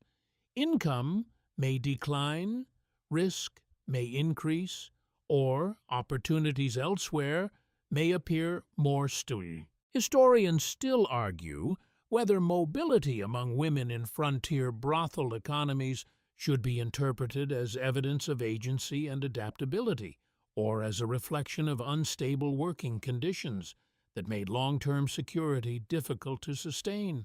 You pass another doorway slightly ajar and catch a glimpse of a simple interior. Nothing elaborate, just a chair, a basin, a folded blanket. It feels transitional, like a space used between states rather than fixed residence. The madam does not acknowledge it directly, but you sense its significance. Not all rooms here are meant for permanence. She continues speaking, explaining that reputation follows people. Even when they leave, traces of their past roles often influence how they are received elsewhere. You begin to understand that departure is not always escape. Sometimes it is relocation within the same system, just at a different point in space. A subtle historical nuance, often noted in frontier social studies, is that women who left entertainment districts frequently faced varying degrees of reintegration, difficulty depending on local community attitudes, available economic opportunities, and the persistence of social stigma associated with their previous work. You feel the weight of that continuity. Nothing here is fully left behind. Everything carries forward in some form. The madam stops near a wider opening where multiple corridors intersect. From here, you can sense different parts of the house branching outward again, each with its own rhythm. She does not choose immediately. Instead, she observes the flow of movement around you. You realize she is constantly reading the building as a whole system, not just guiding you through it. She finally turns into one of the branching paths, and you follow. The corridor here feels slightly more active again, with faint movement behind walls and occasional distant sounds that suggest ongoing activity in other rooms. You realize that even during quieter cycles, the house never fully stops functioning. She explains that leaving is not a simple decision in this world. It involves timing, financial readiness, and often negotiation with those who remain inside the system. You begin to understand how deeply interconnected everyone here is, even when separated by rooms or roles. Historians still debate whether the social mobility of women in frontier brothel environments was more constrained by economic dependency or shaped by informal networks that allowed for strategic movement between establishments and towns under specific conditions. You notice how carefully she frames every explanation. There is no judgment, only structure. The madam pauses briefly at another junction and looks at you again, more directly now. It feels less like observation and more like confirmation. You are no longer simply being shown how people leave this world. You are being shown how difficult it is for anything to truly leave it at all. And that understanding settles quietly into you as you continue forward. You move deeper into the house again, and the atmosphere subtly shifts as the madam leads you toward a section that feels more socially open, yet still carefully controlled. The walls are slightly wider here, the lighting more balanced, and you can hear faint traces of movement that suggest life unfolding just beyond your immediate view. It is a strange sensation, this blend of openness and restriction, as if the house is deliberately teaching you that freedom and structure are not opposites here, but overlapping systems. The madam does not rush. She walks with a measured confidence that suggests she is already aware of every interaction happening in the building. At this moment, even though she is not physically present to observe. The mainstream historical fact is that frontier towns in the American West during the 1880s were often populated by large numbers of transient male laborers, such as miners, railroad workers, and cattle hands, whose temporary presence created highly fluid social environments with limited long-term community structures. You begin to understand why this house exists in such a precise form. It is responding to instability outside its walls. You pass a partially open archway where you can hear voices more clearly now. Not individual words, but tones, laughter, brief exchanges, pauses that suggest conversation rather than performance. It feels like a social ecosystem in motion. The madam gestures lightly toward it, acknowledging without interrupting. A quirky but often overlooked historical detail is that many frontier entertainment districts functioned as informal networking spaces where workers exchanged information about employment opportunities, wages, travel routes, and local conditions, making these establishments unintended centers of communication in rapidly developing towns. You realize that what you are seeing is not just entertainment. It is infrastructure for information exchange. The madam continues walking, and you follow into a broader space where seating is more flexible and movement more fluid. People are not fixed in place here. They drift, pause, shift, then move again, creating a constantly evolving pattern. She explains that this part of the house operates as a social interface. It is where first contact happens, where unfamiliar people become temporarily familiar, and where intentions are often tested indirectly before anything more structured occurs. Historians still argue whether social spaces within frontier brothels were primarily designed for entertainment, or whether they functioned as multifunctional environments that blended leisure information exchange and economic negotiation in ways that reflected the complex needs of transient communities. You notice how carefully she observes interactions without interfering. Her presence is felt, but not imposed. The room contains a soft background rhythm, partly from music, partly from conversation, and partly from movement. It is layered in a way that makes it difficult to isolate any single source. You begin to understand that sound here is not just background, it is structure. The madam pauses near a group of chairs arranged in a loose semicircle. She does not sit, but she indicates the space as part of the house's functional design. She explains that people often reveal more in informal environments than in structured ones. The looseness of the space encourages patterns of behavior that are more natural and therefore more informative to those who understand how to observe them. A subtle historical nuance often noted in frontier studies is that informal social spaces within entertainment districts often served as key sites for information exchange and reputation building, where news, rumors, and economic intelligence circulated rapidly among transient populations. You start to see how deeply information moves through this system. Nothing is isolated. Everything connects through conversation, observation, and repetition. The madam moves slightly forward, guiding you toward another section of the room where activity is quieter but still present. Here, interactions are more subdued, more private, though still part of the larger flow. She tells you that different areas of the house serve different levels of engagement. Some are designed for visibility, others for discretion. Each serves a purpose within the broader system of management. You begin to realize that privacy here is not absence of interaction. It is controlled interaction. Historians still debate whether frontier brothel environments should be interpreted primarily as spaces of exploitation, or as adaptive social institutions that emerged in response to the economic and demographic conditions of rapidly expanding Western settlements. You notice how often she avoids moral framing entirely. Everything is described in terms of function, adaptation, and structure. The madam stops briefly and observes a small interaction across the room.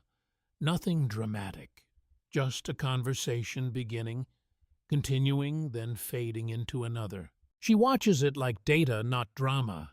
You begin to understand that her authority is not expressed through interruption, but through awareness.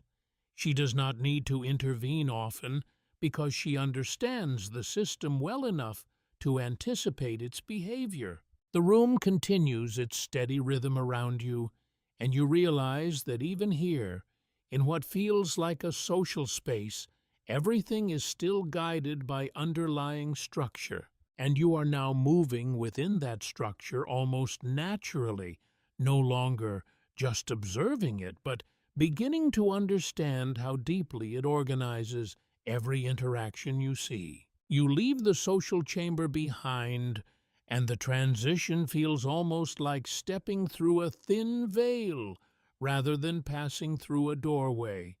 The sound behind you does not stop, but it reorders itself into something more distant, more controlled. The house is gently deciding what you are allowed to carry forward and what must remain behind. The corridor ahead is quieter again, narrower and more intimate in tone.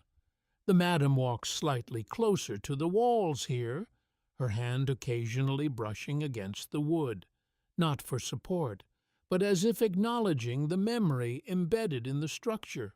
You begin to sense that this part of the house is less about systems and more about people within those systems.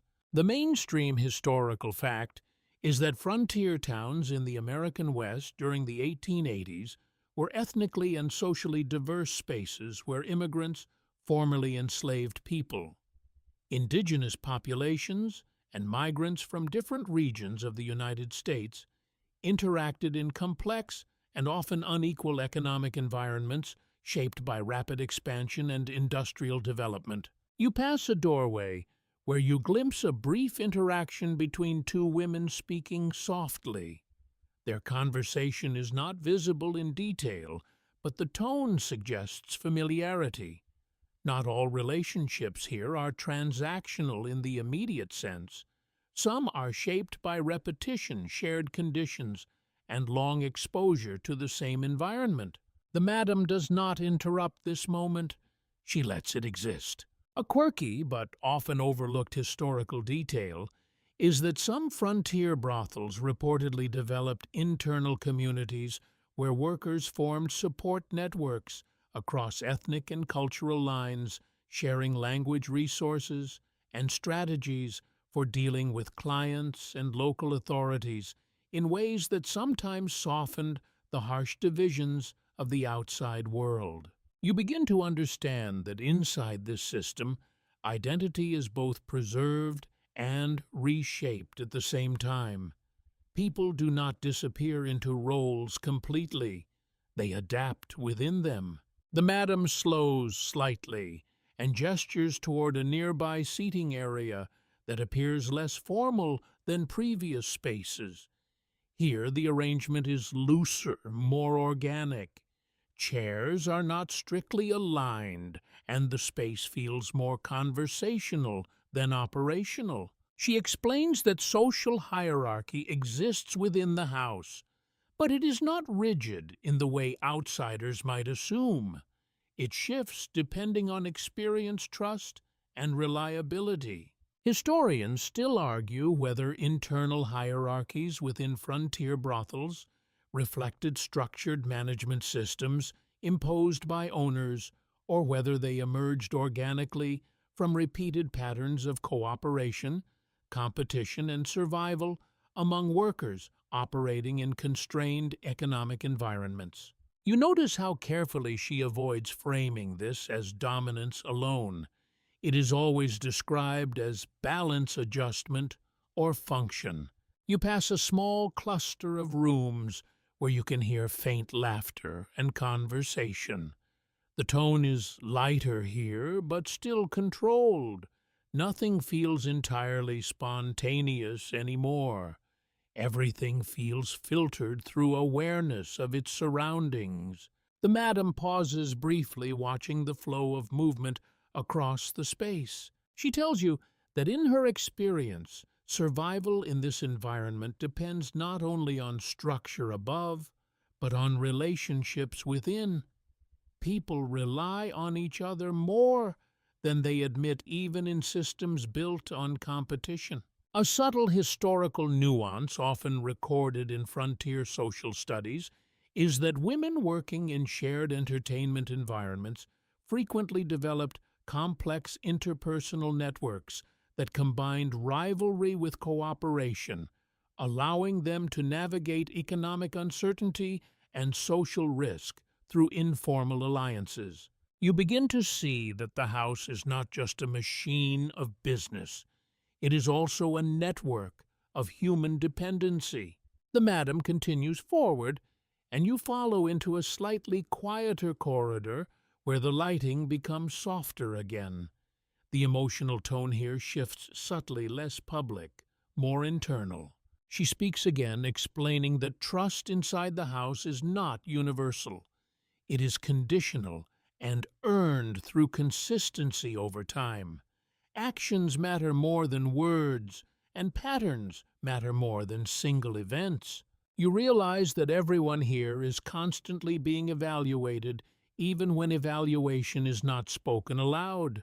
Historians still debate whether frontier brothel communities fostered stronger internal solidarity among workers due to shared conditions, or whether economic competition ultimately limited the formation of long-term collective bonds. You pass another doorway where a woman is seated alone, looking out a small window.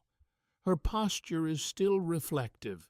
The madam does not comment, but her gaze lingers for a fraction longer than usual. You begin to understand that solitude here is not absence of connection. It is part of rhythm. The corridor opens slightly, and you sense multiple layers of activity again beyond the walls. Even when not visible, the house is always functioning at several levels at once. The madam finally turns to you briefly. She does not ask a question, but the moment feels like one. You realize she is not only showing you how the house operates socially, she is showing you how people survive inside systems they did not choose, and how even within constraint, they still find ways to exist as individuals. The madam leads you away from the quieter corridor, and the atmosphere shifts again almost imperceptibly, at first, then more clearly as you move forward. The house feels less enclosed here, but not more open in a comforting sense. It feels exposed in a different way, as if the structure is aware of external pressure and is preparing itself accordingly. You notice how the sound from outside the building begins to return in fragments, uneven and distant, like reminders that the world beyond these walls never truly disappears. The madam walks with slightly more alertness, now her attention distributed across multiple points at once. You begin to sense that this section of the house is not routine. It responds to outside forces more directly. The mainstream historical fact is that frontier towns in the American West during the 1880s were subject to periodic moral reform movements and legal crackdowns, where local authorities or visiting reform groups attempted to regulate or suppress entertainment districts, including saloons and brothels, often with inconsistent enforcement and varying degrees of success. You pass a doorway where the wood frame looks slightly newer than surrounding structures, as if it has been repaired or reinforced more recently than others. It gives the impression of adaptation, not permanence. The madam does not slow, but she acknowledges it with a brief glance. A quirky but often overlooked historical detail is that some frontier establishments reportedly developed contingency routines for sudden inspections or raids, including temporary closures, rapid reorganization of interiors, and discrete communication methods to minimize disruption and protect both workers and business operations. You begin to understand that this house does not only operate in normal conditions, it is also designed for interruption. The corridor widens slightly, and you notice that movement patterns here are more cautious. People pass through with greater awareness of their surroundings. Conversations are quieter, more measured. The atmosphere feels like anticipation rather than relaxation. The madam explains that external pressure is a constant variable in her world. It arrives in cycles, sometimes predictable, sometimes sudden. The key is not resistance, but readiness. Historians still argue whether frontier brothel districts were primarily suppressed or tolerated by local governments, with evidence suggesting that enforcement often fluctuated depending on economic dependence, political leadership, and shifting public attitudes toward morality and vice. You begin to see how fragile the balance is. The house exists within a space of conditional acceptance. You pass another corridor junction where you can see multiple directions branching out. The madam chooses without hesitation, but you notice that her choice is not random. It feels like she is navigating according to an internal map of risk and stability. She continues speaking, explaining that when external pressure increases, internal order must become more precise.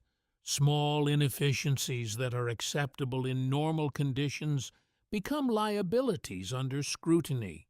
You realize that this environment constantly recalibrates itself based on outside attention. A subtle historical nuance often noted in frontier studies is that entertainment districts frequently adapted quickly to regulatory pressure by reorganizing operations, shifting terminology, or modifying visible structures while maintaining underlying economic activity in less visible forms. You pass a room where movement has slowed noticeably.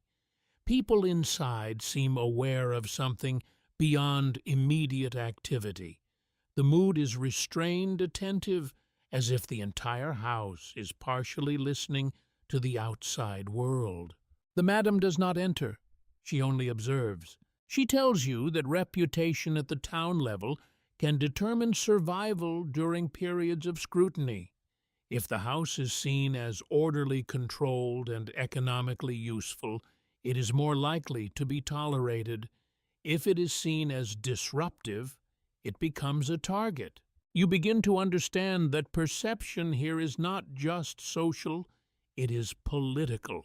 Historians still debate whether crackdowns on frontier entertainment districts were primarily driven by moral reform ideologies, or whether they were also influenced by economic competition and political restructuring within rapidly growing towns seeking to redefine their public image. You notice how the madam never frames these moments as threat alone. They are treated as cycles, expected disruptions within a larger system of adaptation. The corridor becomes slightly narrower again, and the lighting more controlled. You sense that you are moving deeper into a section of the house that is prepared for change rather than stability.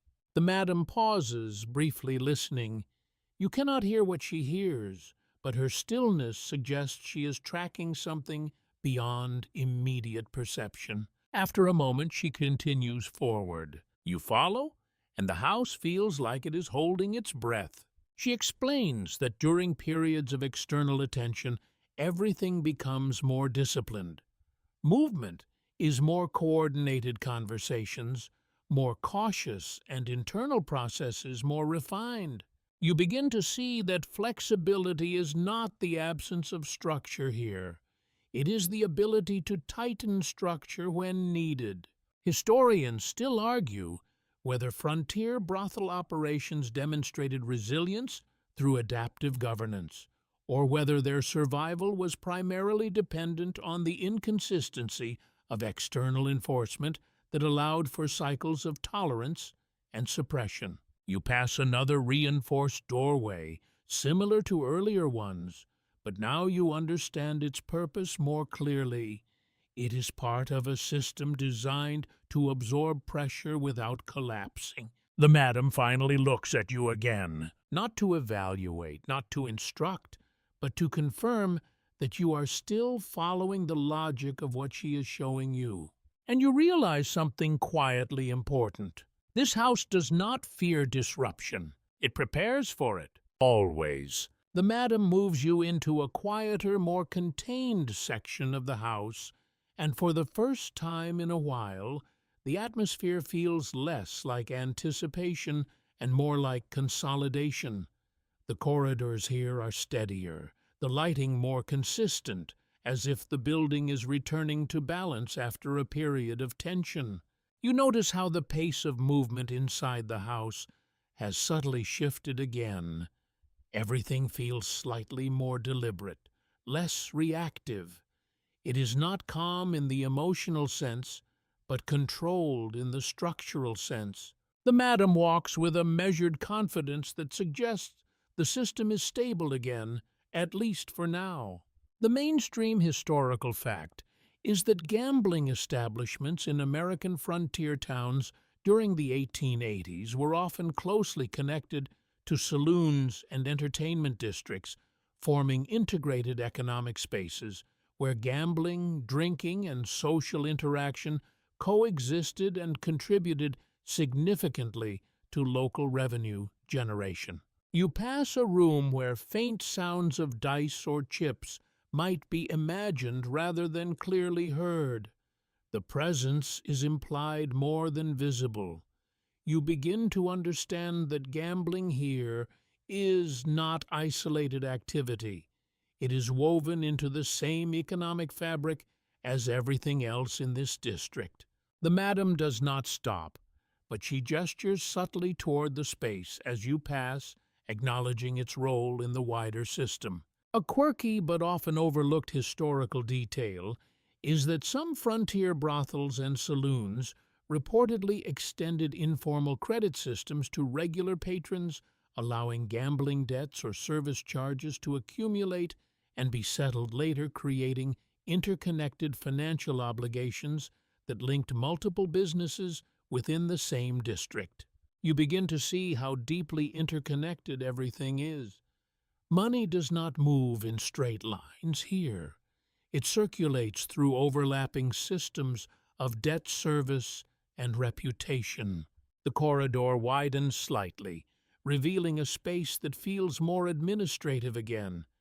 The madam slows just enough for you to notice details, small ledges, stored items, subtle organization that suggests ongoing management behind the scenes. She explains that financial stability in her world depends on multiple streams of income working simultaneously. No single source is reliable on its own. It is the combination that creates resilience. Historians still argue whether frontier entertainment district economies should be understood as chaotic informal markets or as highly adaptive financial ecosystems that developed sophisticated internal mechanisms for managing credit risk and labor distribution under conditions of rapid urban growth. You notice how often she returns to the idea of systems rather than individuals. Even money is not just currency here. It is structure. You pass another corridor where you can hear faint conversation again, but it feels more distant now. The house is transitioning into a more internal phase where fewer interactions are visible and more processes are implied. The madam continues speaking, explaining that financial flow must be monitored constantly. Income is not simply collected. It is tracked, anticipated, and balanced against risk. You begin to understand that management here is continuous, not episodic. A subtle historical nuance often noted in studies of frontier economies is that informal businesses frequently developed intricate internal credit and accounting practices to manage irregular cash flow, fluctuating demand, and seasonal labor cycles in rapidly expanding towns.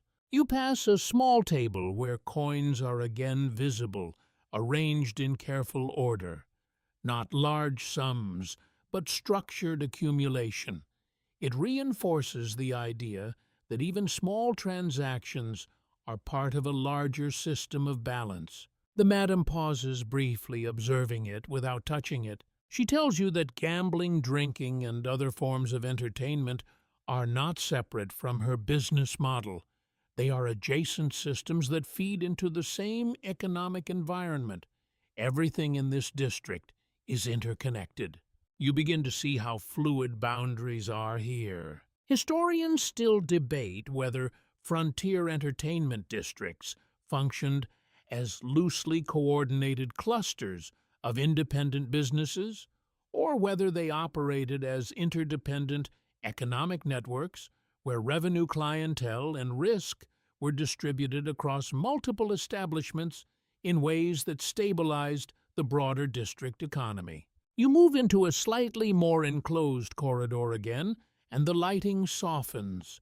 The house feels like it is settling into a quieter rhythm once more. The madam speaks more slowly now, as if summarizing something foundational. She says that survival here is not about any single skill or advantage. It is about understanding flow. Money, people, information, risk. All of it moves continuously. You realize that everything you have seen so far is part of that flow. The madam stops briefly and looks at you again. This time the gaze feels less like instruction and more like recognition. You are no longer just following her through a building. You are following the structure of how this entire world sustains itself. And that structure is far more interconnected than it first appeared. The madam leads you away from the financial corridors, and the shift this time feels almost like entering a quieter layer of the same reality. The house does not change shape, but it changes emphasis. The sound softens, the lighting steadies, and the movement around you becomes less about exchange and more about continuity.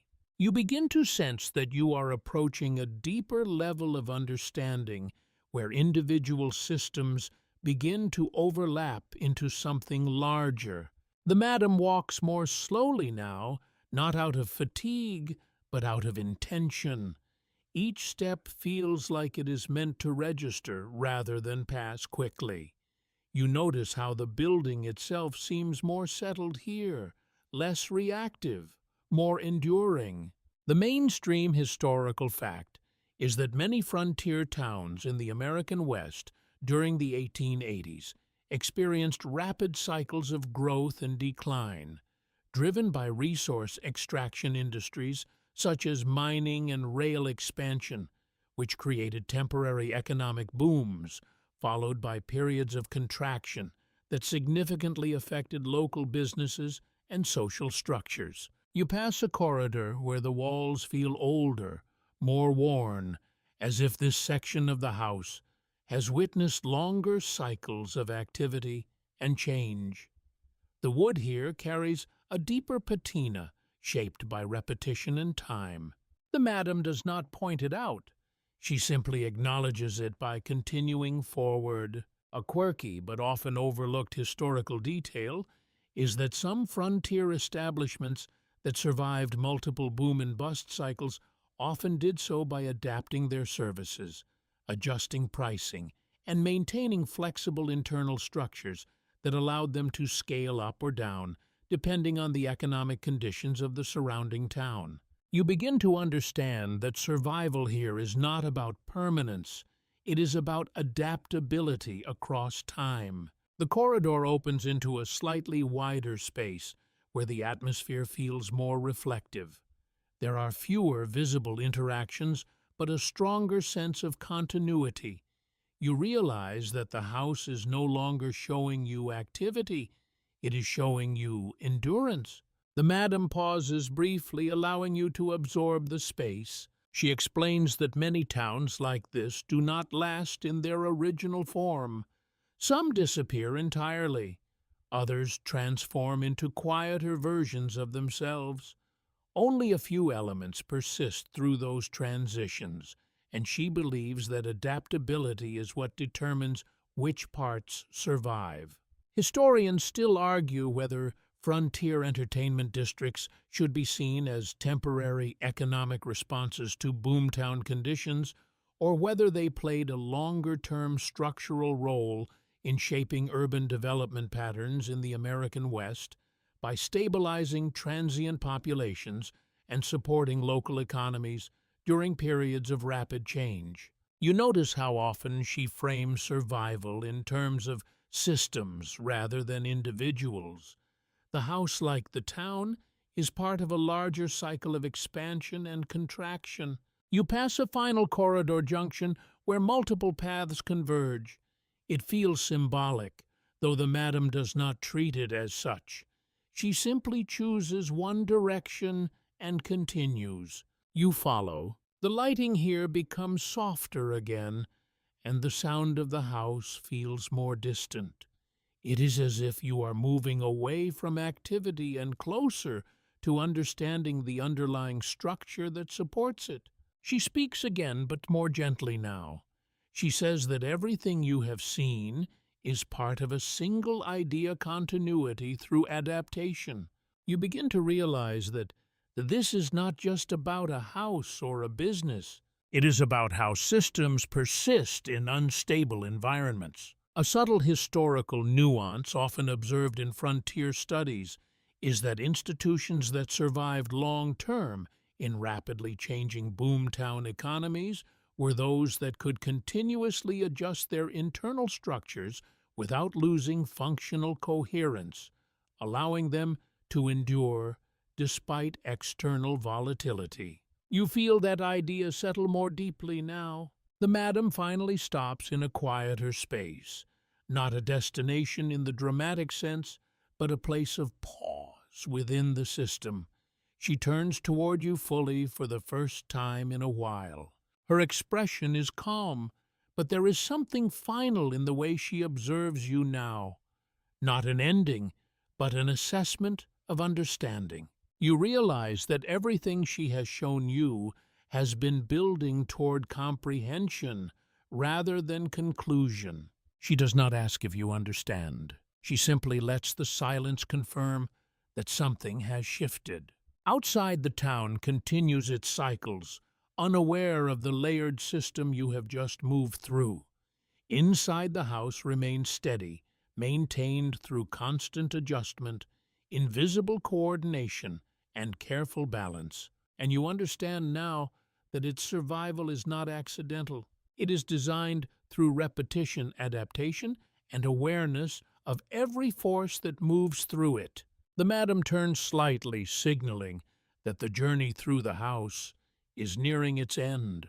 But what you have learned here does not end with the house. It continues beyond it in how you now see structure, stability, and survival itself. And in that quiet realization, the system remains with you. The madam does not immediately lead you further. Instead, she allows a rare stillness to settle between you, as if the house itself is taking a breath it rarely permits. The corridor you are standing in feels neither busy nor empty, but suspended like a moment held carefully in place, so it does not disturb the structure around it. You begin to notice that even silence here has texture. It is not absence, it is management. The madam turns slightly, and for the first time in a while she does not immediately move forward. You sense that this section of the house is not about systems or economics or even social structure. It is about responsibility. The mainstream historical fact is that in frontier economies during the 1880s, Individuals who operated entertainment establishments, such as madams, often carried significant managerial responsibilities that extended beyond financial oversight, including dispute resolution, workforce organization, and maintaining relationships with local authorities in order to ensure the continued operation of their businesses. You begin to feel the weight of that more clearly now. It is not just control, it is constant decision-making under pressure that never fully stops. The madam steps slightly closer to a window, though she does not look outside for long. Instead, she seems to measure the building's internal condition against the external world in a single glance. A quirky but often overlooked historical detail is that some frontier brothel owners were known to act as informal mediators in local disputes, using their economic influence and social connections to negotiate conflicts between patrons, workers, and sometimes even town officials, reflecting a complex overlap between business leadership and community authority. You start to realize that her role is not confined to these walls. The house is only one part of her influence. The rest exists in relationships, reputation, and negotiation beyond what you can directly see. She begins to walk again, and you follow, but the pace is slower now, more reflective, less instructional. You pass a corridor where the lighting is softer than before, almost subdued. It feels like a transition zone between operational awareness and something more internal. The madam speaks again, her voice steady but quieter. She says that responsibility in her world is not something that can be divided cleanly. It spreads across everything. Every decision affects income, safety, reputation, and stability simultaneously. You begin to understand that she is not just managing people or rooms or money. She is managing consequences. Historians still argue whether madams in frontier towns should be viewed primarily as pragmatic business operators navigating harsh economic environments, or as figures who accumulated informal authority through necessity, becoming key stabilizing agents within rapidly growing and often poorly regulated communities. You notice how she rarely speaks of herself directly. Even when discussing responsibility, she frames it as function, not identity. You pass another doorway where you hear faint movement inside. It is subtle, almost imperceptible, but enough to remind you that life continues in multiple layers around you. The madam pauses briefly, acknowledging the sound without focusing on it. She explains that one of the most difficult aspects of her role is maintaining balance between internal stability and external unpredictability. The town changes constantly, and the house must adjust without losing coherence. You realize that this requires continuous attention, not occasional effort. A subtle historical nuance often noted in frontier studies is that individuals in positions of informal authority within entertainment districts often developed highly adaptive leadership styles, balancing economic survival, social negotiation, and operational management in environments characterized by rapid change and limited formal regulation. You begin to see how deeply that applies here. The madam stops again, this time in a space that feels slightly more open, but still contained. She turns toward you fully, and for a moment the entire movement of the house seems to quiet around her presence. She does not ask anything. Instead, she observes you as if evaluating not what you have learned, but what you now carry. You realize that responsibility here is not just hers.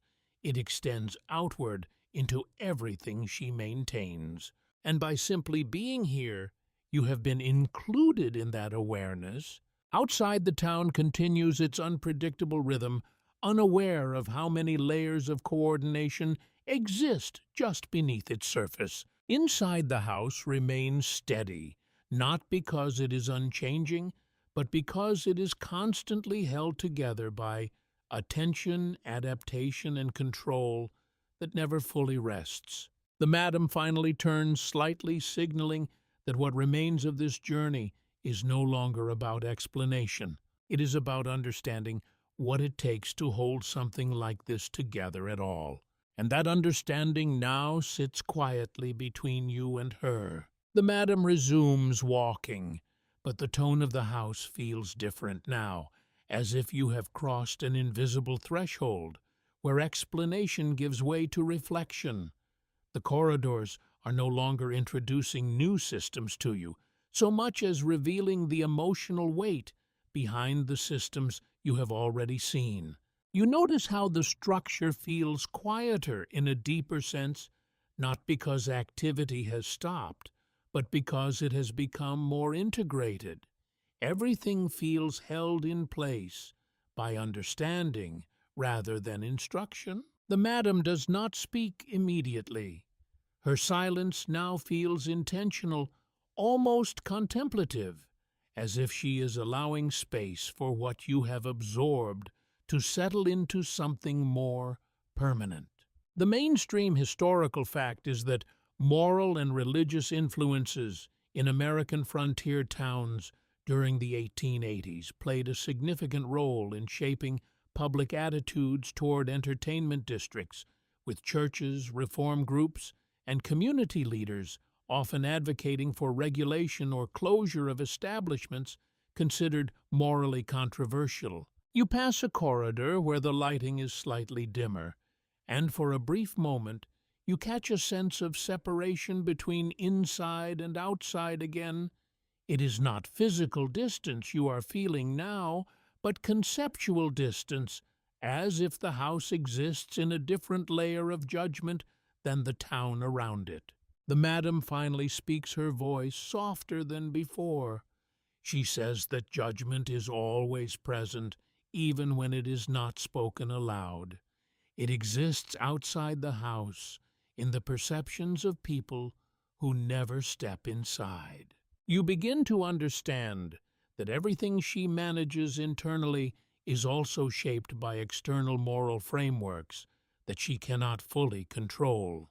A quirky but often overlooked historical detail is that some frontier madams and business owners reportedly maintained complex relationships with local religious and civic communities, navigating between public condemnation and private economic interdependence in ways that allowed establishments to persist despite moral opposition.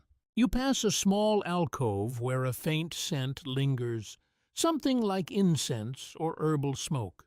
It feels almost symbolic, though you know it is likely practical. Still, it gives the space a reflective quality. The madam pauses briefly here, not to instruct, but to acknowledge the weight of perception. She explains that reputation is not only built within the house, it is shaped by voices outside it. Clergy, townspeople, travelers, and even those who never enter contribute to the narrative that surrounds her work. You realize that control here is always partial. There are always forces beyond her direct influence. Historians still argue whether frontier entertainment districts were primarily defined by internal economic systems, or whether their existence was constantly shaped by external moral, religious, and political pressures that influenced their structure, visibility, and longevity within growing Western communities. You continue walking, and the corridor feels more introspective now, less about movement and more about thought. The house seems to slow in its own way, as if it is reflecting along with you. She speaks again, saying that moral judgment from the outside world does not always align with internal reality. What is seen as vice externally may function as structure internally. What is condemned publicly may be essential privately. You begin to understand how deeply layered this contradiction is. A subtle historical nuance often discussed in frontier studies is that many entertainment districts operated in a space between public condemnation and private tolerance, where economic necessity and social reality often outweighed ideological opposition in shaping how communities functioned day to day. You pass another doorway where muted light flickers softly.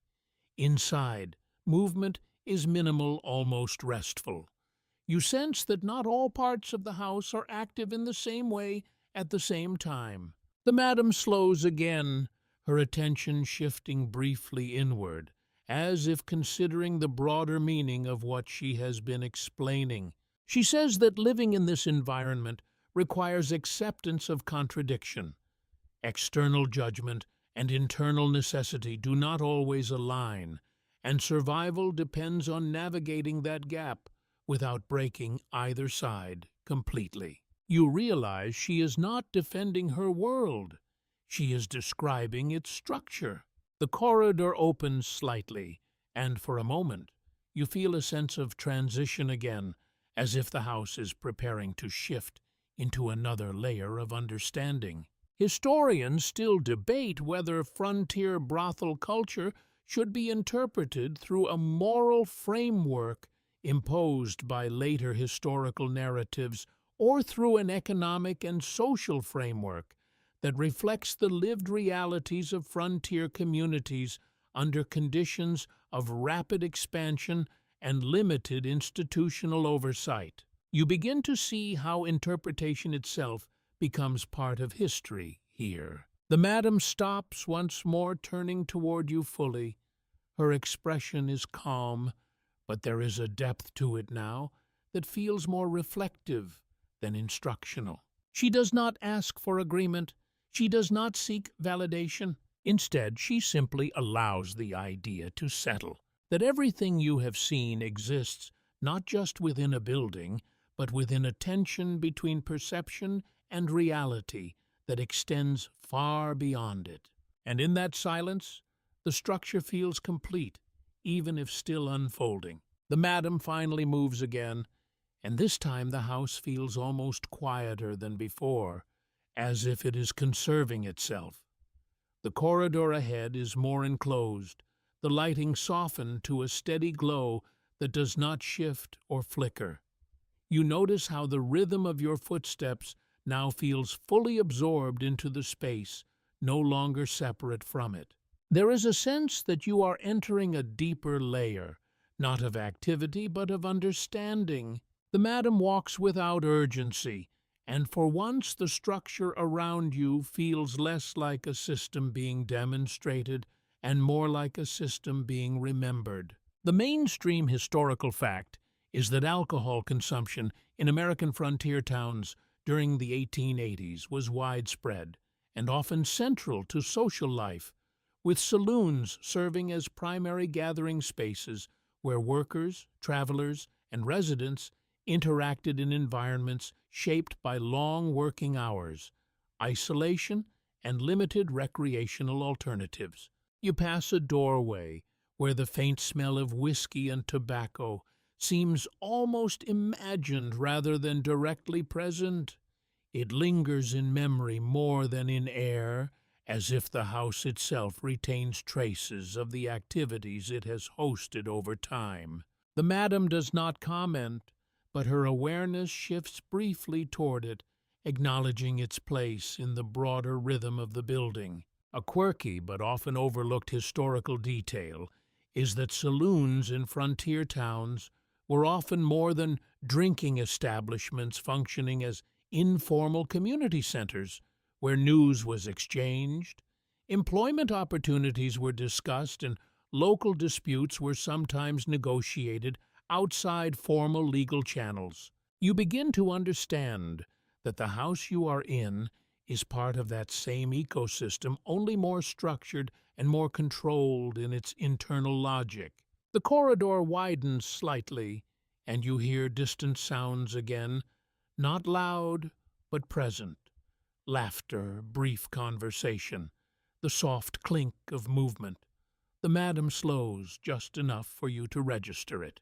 She explains that alcohol is not just a commodity in this environment, it is a social accelerator. It changes behavior, lowers barriers, and intensifies interactions that are already economically and emotionally charged.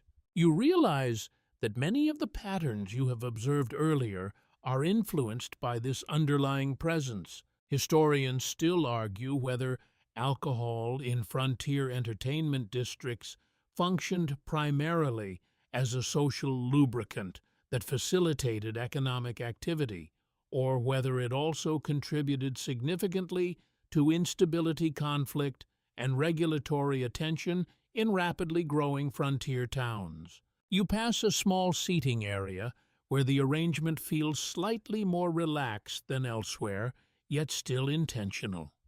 Chairs are placed in ways that encourage both proximity and observation. The madam gestures lightly toward it, not stopping but acknowledging its role. She continues speaking, saying that in her experience, alcohol changes the tempo of the house more than any other factor. It influences timing, spending, and even conflict potential. You begin to see how deeply it is integrated into the system you have been observing. A subtle historical nuance often recorded in frontier studies is that saloons and entertainment establishments frequently adjusted their internal operations based on drinking patterns of clientele, including pacing of service staffing levels and even entertainment scheduling to align with peak consumption periods. You move forward into a slightly quieter passage again, and the contrast feels deliberate. The house does not maintain one constant state. It oscillates between intensities. The madam speaks more reflectively now, saying that everything in this environment has rhythm. Work, rest, interaction, and even conflict follow cycles influenced by external conditions and internal design. You realize that nothing here is static, not even stability itself. Historians still debate whether frontier social environments were primarily chaotic due to lack of formal regulation, or whether they developed their own internal rhythms and adaptive structures that created order within apparent disorder. You pass another corridor junction where the lighting shifts subtly, again marking a transition point. The madam does not hesitate. She moves through it, as if she has already accounted for every variation in atmosphere. You follow. She explains that understanding this world requires accepting that cause and effect are often layered. One action does not produce one result.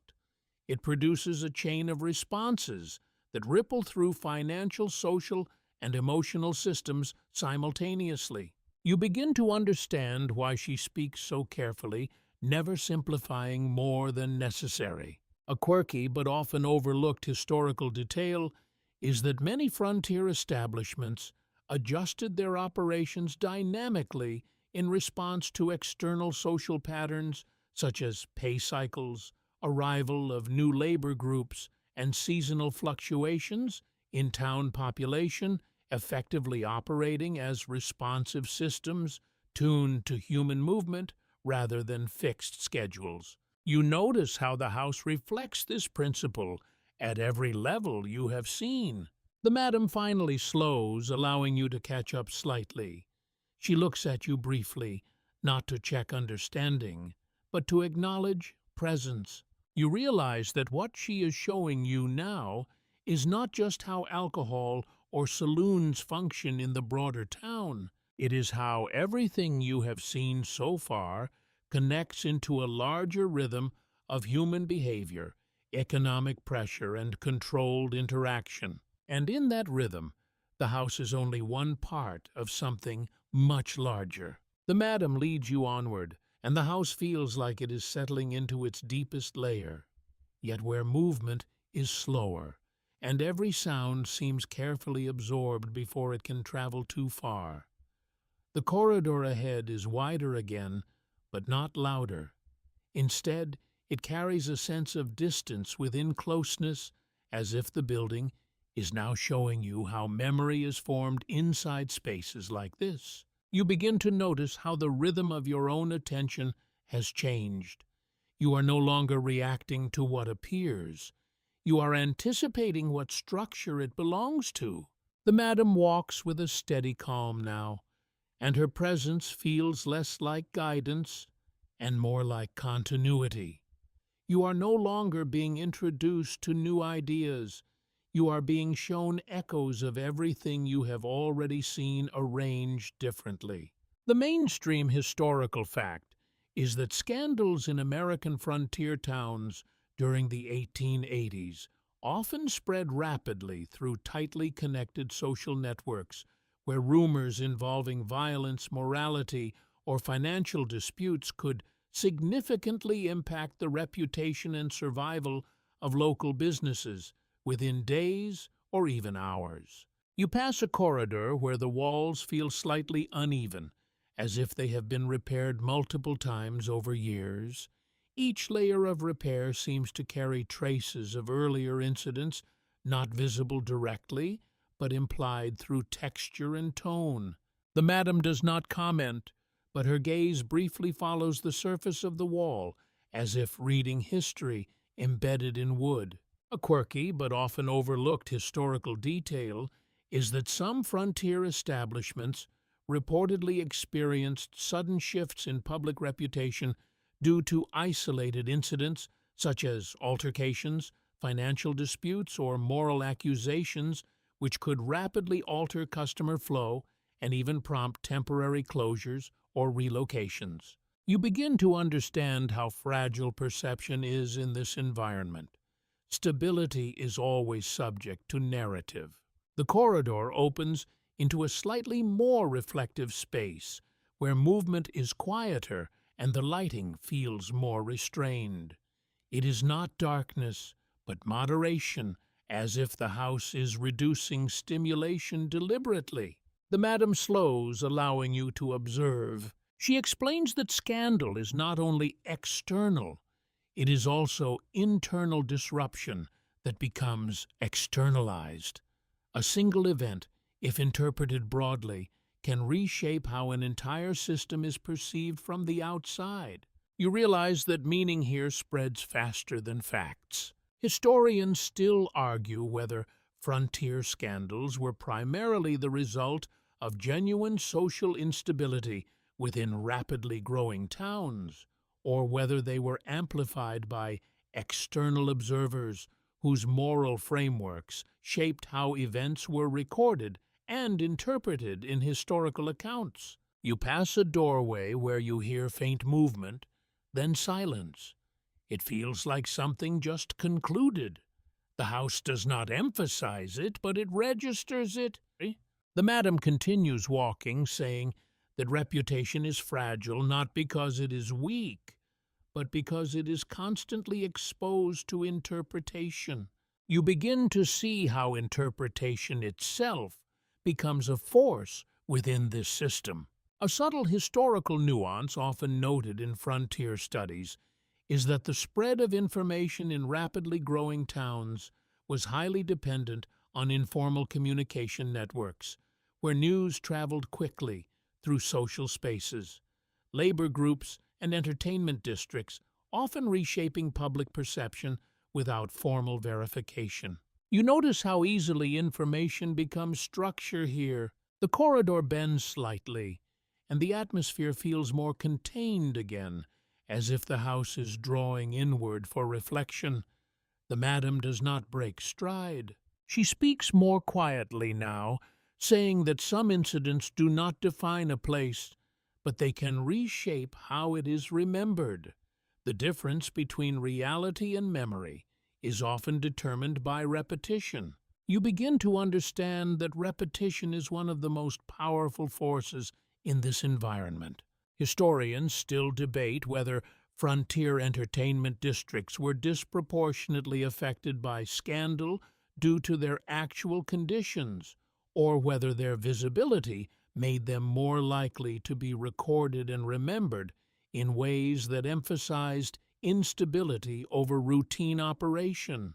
You pass another corridor junction where the structure feels almost symmetrical, as if the house is briefly aligning itself before continuing. The madam chooses a direction without hesitation. You follow. She explains that maintaining stability after disruption requires rapid internal adjustment. The system must absorb the event, reframe it, and continue functioning without allowing fragmentation. You realize that resilience here is not absence of disturbance, it is absorption of it. A quirky but often overlooked historical detail is that many frontier businesses adapted to reputational challenges by adjusting their public presentation, reorganizing internal operations, or shifting terminology used in correspondence and communication, effectively managing perception alongside practical operations. You begin to see how flexible everything must be in order to endure. The madam finally slows again, and for a brief moment she turns toward you fully. Her expression is calm, but there is a quiet weight in it now, as if she is acknowledging the accumulation of everything you have seen. You realize that scandal, reputation, and memory are not separate forces here. They are layers of the same system, and that system continues to operate even as it is constantly rewritten by those who observe it. The madam leads you into a quieter stretch of the house, and for the first time in a while, the atmosphere feels less reactive and more reflective, as if the building is no longer demonstrating its systems, but allowing you to sit inside their consequences. The lighting is softer here, more stable, and the corridors feel less like pathways and more like long-held memory. You notice how your awareness has changed again. You are no longer surprised by structure. You are listening for how structure sustains itself over time. The madam walks slowly now, her steps unhurried, and you sense that this part of the journey is less about new information and more about consolidation of everything already shown. The mainstream historical fact is that some individuals who operated successful businesses in American frontier towns during the 1880s, including entertainment and hospitality figures, were able to accumulate significant personal wealth through adaptive economic practices, reinvestment strategies, and careful management of fluctuating demand in rapidly growing boomtown environments. You pass a corridor where the wood feels more polished than elsewhere, as if repeated movement over time has smoothed it into something almost reflective. It carries the impression of continuity, not decoration. The madam does not point it out, but she glances at it briefly, acknowledging the passage of time embedded in structure. A quirky but often overlooked historical detail is that some frontier madams reportedly accumulated enough wealth to invest in property businesses and local infrastructure, sometimes becoming influential figures in town economies despite operating within socially stigmatized industries. You begin to understand that success here is not accidental. It is constructed through constant adaptation and strategic awareness of shifting conditions. The corridor opens into a slightly broader space, where the atmosphere feels more balanced. You sense that this section of the house is associated with longer-term outcomes rather than immediate operations. The madam pauses briefly, allowing you to observe. She explains that wealth in this environment is never static. It must be continuously managed, reinvested, or protected. Without movement, it deteriorates quickly under changing conditions. You realize that accumulation here is not an endpoint. It is an ongoing process. Historians still argue whether economic success stories involving frontier madams should be interpreted as evidence of exceptional entrepreneurial agency, or as isolated cases shaped by unique local conditions that did not reflect broader patterns of economic mobility for most women in similar environments. You pass a small side room where the lighting is soft and still. It feels less operational than reflective, as if used for planning or contemplation rather than immediate activity. The madam does not enter, but she acknowledges its presence as part of the broader system. She continues walking, explaining that reinvestment is essential for survival. Money alone is not enough. It must be converted into stability, protection, and continued function. You begin to understand that everything in her world is cyclical, not linear. A subtle historical nuance often noted in frontier economic studies is that individuals who achieved financial success in volatile boomtown environments often did so through diversification, reinvestment, and strategic adaptation to fluctuating market conditions rather than reliance on single income streams. You notice how this principle appears throughout the house in different forms. Nothing relies on a single function. Everything is layered. The madam slows again, and for a moment you see a space that feels almost calm. Not in the emotional sense, but in structural balance. A moment of equilibrium. She says quietly that success is often misunderstood. From the outside it may appear stable, but internally it requires constant maintenance to remain functional. You begin to see that what looks like stability is actually continuous effort disguised as ease. Historians still debate whether wealth accumulation in frontier entertainment districts represented exceptional individual achievement, or whether it reflected broader economic opportunities created by rapid expansion, high labor mobility, and underdeveloped regulatory environments that allowed for flexible business models. You pass another corridor junction where movement feels slightly more distributed, less concentrated. The house is still active, but in a calmer rhythm. The madam finally turns slightly toward you and speaks in a softer tone.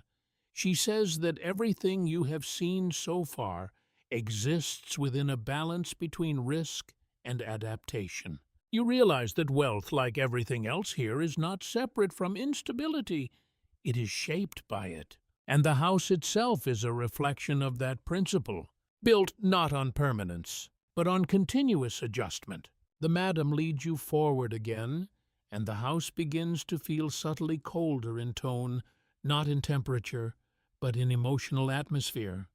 The corridors are quieter now, and the lighting feels more restrained, as if the building itself is reducing stimulation in preparation for something more reflective. You notice how the rhythm of movement inside the house has slowed. Fewer footsteps, fewer overlapping sounds, more space between interactions. It feels like the system is breathing differently, entering a phase of contraction rather than expansion. The madam walks with the same steady control, but her attention seems more inward now, as if she is recalling patterns rather than simply demonstrating them. The mainstream historical fact is that winter seasons in American frontier towns during the 1880s often had significant economic impact, reducing travel, limiting labor movement, and altering the activity levels of businesses such as saloons and entertainment houses, which had to adapt their operations to harsher environmental conditions and reduced population flow. You pass a corridor where the windows are slightly smaller and the light coming through feels colder, more distant. The outside world seems harder here, less forgiving, as if the structure is responding to environmental pressure. The madam does not pause, but she acknowledges the shift with a brief glance toward the window. A quirky but often overlooked historical detail is that some frontier establishments reportedly experienced seasonal fluctuations in business activity, with winter periods requiring adjustments such as reduced staffing, altered pricing and modified operating hours to accommodate decreased mobility and harsher weather conditions. You begin to understand that this house is not only shaped by social and economic forces, but also by environmental ones that dictate rhythm and intensity. The corridor opens into a slightly more enclosed space, again, where the air feels steadier but heavier. You sense that this is a place where endurance becomes more visible than activity. The madam slows, allowing you to observe the space. She explains that during winter, everything becomes more concentrated. Fewer people move through town, but those who remain rely more heavily on existing structures. Stability becomes more important than expansion. You realize that the house must adjust not only to human behavior, but to seasonal cycles that affect the entire town. Historians still argue whether frontier entertainment districts experienced winter downturns as periods of economic hardship, or whether they adapted effectively enough to maintain relative stability, despite environmental challenges, through flexible operational practices and reduced but sustained activity levels. You pass a small room where you can see heavier fabric on the windows, likely used to retain warmth. The design feels practical, not decorative. Everything is oriented toward maintaining function under pressure. The madam does not enter, but she acknowledges the room as part of the seasonal adaptation layer of the house. She continues walking, saying that survival during winter is less about growth and more about preservation. Energy, resources, and attention must be carefully distributed. You begin to see how deeply this principle extends across the entire system. A subtle historical nuance often noted in frontier studies is that winter conditions in many boom towns significantly influence patterns of social interaction and economic activity, often leading to more localized, concentrated forms of business operation as mobility decreased and communities became more internally focused. You pass another corridor junction where the house feels almost still for a moment, as if pausing between cycles. The madam chooses a direction without hesitation. You follow. She explains that in colder seasons, external risk decreases in some ways, but increases in others. Isolation, resource scarcity, and limited mobility create different kinds of pressure on systems that depend on constant flow. You realize that instability does not disappear. It simply changes form. Historians still debate whether frontier winter conditions created stronger internal cohesion within towns due to reduced mobility and increased reliance on local structures, or whether they amplified vulnerabilities by limiting economic flexibility and increasing dependency on existing systems. You pass a corridor where the lighting is dimmer again, and the atmosphere feels more internalized. The house is not less active, but more contained. The madam slows slightly and says that adaptation is not seasonal alone. It is constant, but seasons reveal it more clearly. You begin to understand that the house is not reacting to winter. It is anticipating it and adjusting long before it arrives. The structure, like the town it exists within, is always preparing for change, even when it appears still. The madam leads you into a corridor that feels more structured than the previous ones, as if the house itself has tightened its internal framework. The walls here are closer, but not oppressive. Instead, they feel purposeful, like boundaries drawn with intention rather than constraint. You notice a subtle change in how movement behaves. Footsteps are fewer but more deliberate. Sounds are not absent but carefully spaced, as if the building is regulating its own rhythm again after the seasonal considerations of the previous section. The madam walks steadily, her presence calm, but increasingly focused, as if she is now guiding you through the administrative spine of the system rather than its social or environmental layers. The mainstream historical fact is that local law enforcement in American frontier towns during the 1880s often developed complex relationships with business owners in entertainment districts where enforcement of regulations could vary significantly depending on economic priorities, political influence, and the practical needs of maintaining order in rapidly growing settlements. You pass a doorway where the wood frame is reinforced with visible repair marks. It suggests repeated interaction with authority, not necessarily conflict, but adjustment over time.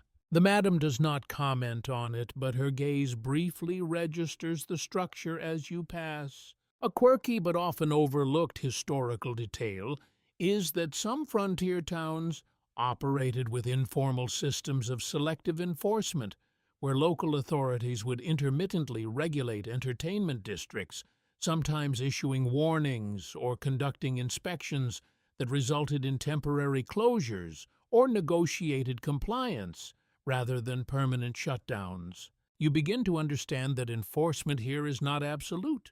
It is dynamic, shaped by negotiation and circumstance. The corridor opens slightly into a space that feels more administrative again.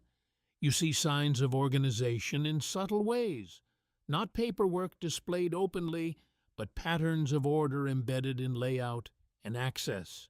The madam slows, allowing you to observe. She explains that relationships with external authority are essential to maintaining stability.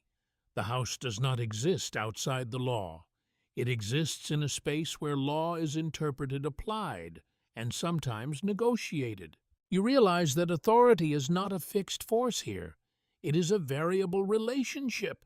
Historians still argue whether frontier law enforcement practices were primarily driven by moral regulation, or whether they were heavily influenced by economic dependency on entertainment districts which provided revenue labor support and social infrastructure within rapidly expanding towns. You pass another corridor junction where the structure feels more reinforced again, suggesting areas that are more sensitive to external interaction. The madam continues speaking, saying that maintaining balance with external authority requires careful awareness of timing, reputation, and perceived value to the broader town economy. You begin to see that survival depends on being useful as well as being controlled. A subtle historical nuance often recorded in frontier studies is that many entertainment districts persisted not simply due to lack of enforcement, but because they were integrated into local economies in ways that made complete suppression economically and socially disruptive for rapidly growing towns. You notice how the house reflects this integration. It is not isolated from the town. It is part of its functioning ecosystem. The madam pauses briefly near a doorway, not entering, but acknowledging it as part of the structure that mediates between internal operations and external perception. She explains that law enforcement presence can fluctuate. At times it is minimal, at other times more visible, but always shaped by broader town dynamics. You realize that uncertainty is built into the system. Historians still debate whether frontier law enforcement in entertainment districts functioned primarily as a mechanism of moral regulation or as a flexible system of social control influenced by economic necessity and political pragmatism in rapidly evolving settlements. You pass a corridor where you hear faint movement again, but it is subdued, almost cautious. The house feels like it is aware of being observed even indirectly. The madam continues walking, saying that one of the most important skills in her position is anticipation, not just of internal needs, but of external shifts in authority policy and public sentiment. You begin to understand that this is a system of constant adjustment on multiple levels, A quirky, but often overlooked historical detail is that some frontier establishments reportedly maintained informal communication channels with local authorities, allowing for advance awareness of inspections, regulatory changes, or shifts in enforcement patterns, which enabled preemptive adjustments to operations. You pass another junction where the lighting shifts slightly, again marking another transition point within the house. The madam does not hesitate. She moves through it smoothly. You follow. She says that authority, like everything else in this environment, is not static. It moves, shifts, and responds to conditions beyond any single individual's control. You realize that what she manages is not just a house. It is a negotiation between internal order and external power. And that negotiation never fully stops. The madam leads you into a quieter, more reflective corridor, and the house begins to feel different again, not in structure, but in tempo. Everything seems slightly slowed, as if the building itself is allowing space for reflection after the long sequence of systems pressures and adaptations you have been shown. The lighting here is softer, more consistent, and the walls feel less reactive, more settled. You notice that movement is minimal now, but not absent. It exists in the background, steady and controlled like a distant current beneath still water. The madam's pace remains unchanged, but her presence feels more observational than instructional. You are no longer being guided through new systems. You are being guided through the fading edges of all systems you have already seen. The mainstream historical fact is that many frontier towns in the American West during the 1880s experienced long-term economic decline after the depletion of nearby natural resources or the completion of major railroad routes, leading to population shifts and the gradual reduction or transformation of local entertainment districts that had once been central to their economies. You pass a corridor where the wood appears slightly older, as if this part of the structure has endured longer cycles of change than others. The wear is not dramatic, but cumulative, shaped by time rather than event. The madam does not point it out, but she glances at it briefly, acknowledging its place in the broader lifespan of the building. A quirky but often overlooked historical detail is that some frontier towns that declined after economic booms often saw their entertainment districts either disappear entirely or gradually transform into quieter, more conventional businesses as population stabilized or moved elsewhere. You begin to understand that nothing in this environment is permanent. Even systems as carefully maintained as this house exist within larger cycles of expansion and decline. The corridor opens slightly into a more open space, where the atmosphere feels less dense. You sense that this section of the house is closer to transition than operation. The madam slows, allowing you to observe. She explains that all systems eventually face change. Demand shifts, populations move, economies evolve. What remains is not the structure itself, but the ability to adapt as long as possible before transition becomes unavoidable. You realize that everything she has shown you is ultimately part of a larger cycle of rise, adjustment, and eventual transformation. Historians still argue whether the decline of frontier entertainment districts was primarily driven by economic transition, moral reform, or structural changes in transportation and industry that reduced the need for transient boomtown economies and reshaped population distribution across the American West. You pass another doorway where the interior feels empty or paused as if between uses. It does not feel abandoned but suspended. The madam does not enter. She simply acknowledges it and continues. She says that in her experience, nothing resists change forever. The question is not whether systems will transform, but how they manage the transition when it arrives. You begin to understand that survival is not only about endurance, but about timing.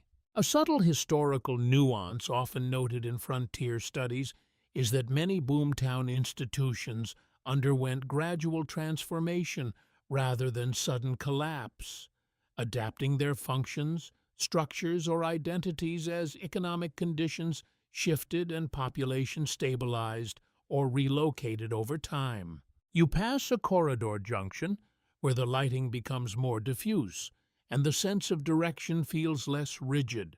The house is no longer emphasizing control as strongly. It feels more like observation now, both from within and without. The madam continues, speaking, her tone steady but softer.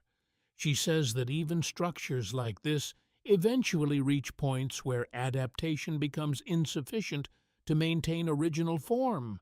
You realize that she is not speaking only about towns or businesses. She is speaking about systems of life itself. Historians still debate whether the transformation of frontier entertainment districts into more conventional urban spaces represented decline or evolution, depending on whether one interprets change through the lens of loss or through the lens of structural adaptation to new economic and social realities. You pass one final corridor where movement feels minimal, almost paused. The house here feels like it is in a state of quiet reflection, as if it recognizes its place within a larger timeline. The madam finally stops. She does not turn fully toward you this time. Instead, she looks ahead as if acknowledging something beyond the current structure. You understand now that what you have been shown is not only how this house functions, it is how it exists within time itself, and how all systems, no matter how carefully maintained, eventually meet the edge of transformation. The madam resumes walking, but the movement now feels different, almost like a return rather than an advance. The corridors are familiar in tone, though not identical to anything you have seen before. It is as if the house is guiding you back through its own memory, retracing structure in reverse order, not to undo it, but to let you understand its edges. The lighting is steadier now, less layered, and the sound within the building feels more evenly distributed. You notice fewer abrupt shifts in atmosphere. Everything seems to be settling into coherence. The madam does not explain this change. She allows you to feel it instead. The mainstream historical fact is that many individuals who had operated within frontier entertainment districts during the 1880s transitioned into other roles or relocated as towns evolved, with some reintegrating into different forms of labor. Small business ownership, or leaving boomtown environments entirely as economic conditions changed over time. You pass a corridor that feels strangely neutral, neither operational nor reflective. It carries the impression of transition itself, as if it exists only to connect phases of the house, rather than serve a specific function.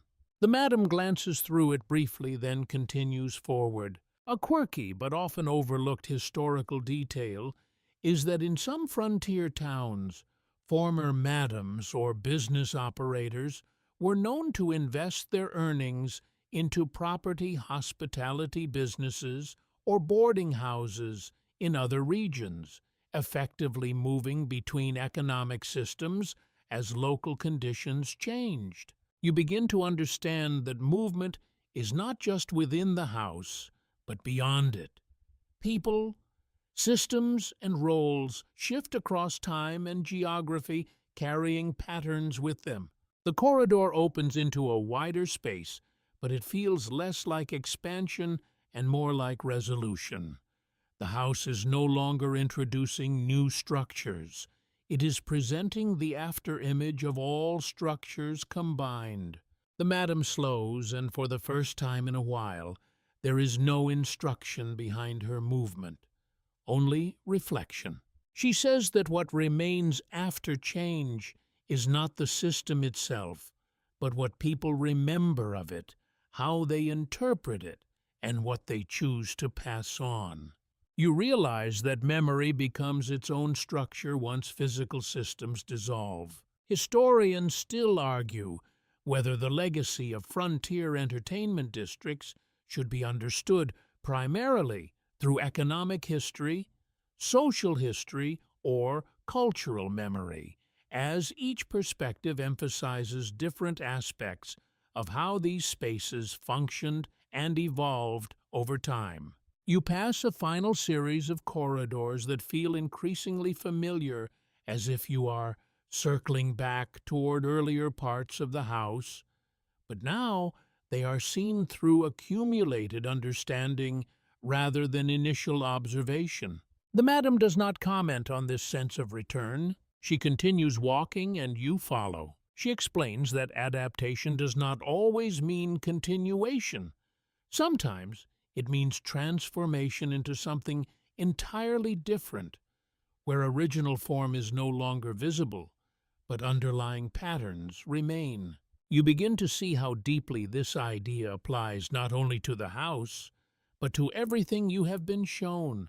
A subtle historical nuance often observed in frontier studies is that many institutions and social structures from boomtown eras gradually evolved into more stable urban forms, with their functions redistributed or redefined within changing economic and social environments. You pass a corridor where the lighting feels almost familiar, like a memory of earlier sections of the house. It is not repetition, but echo. The madam finally slows again. She does not stop fully this time. Instead, she walks at a pace that feels like preparation for departure from explanation itself.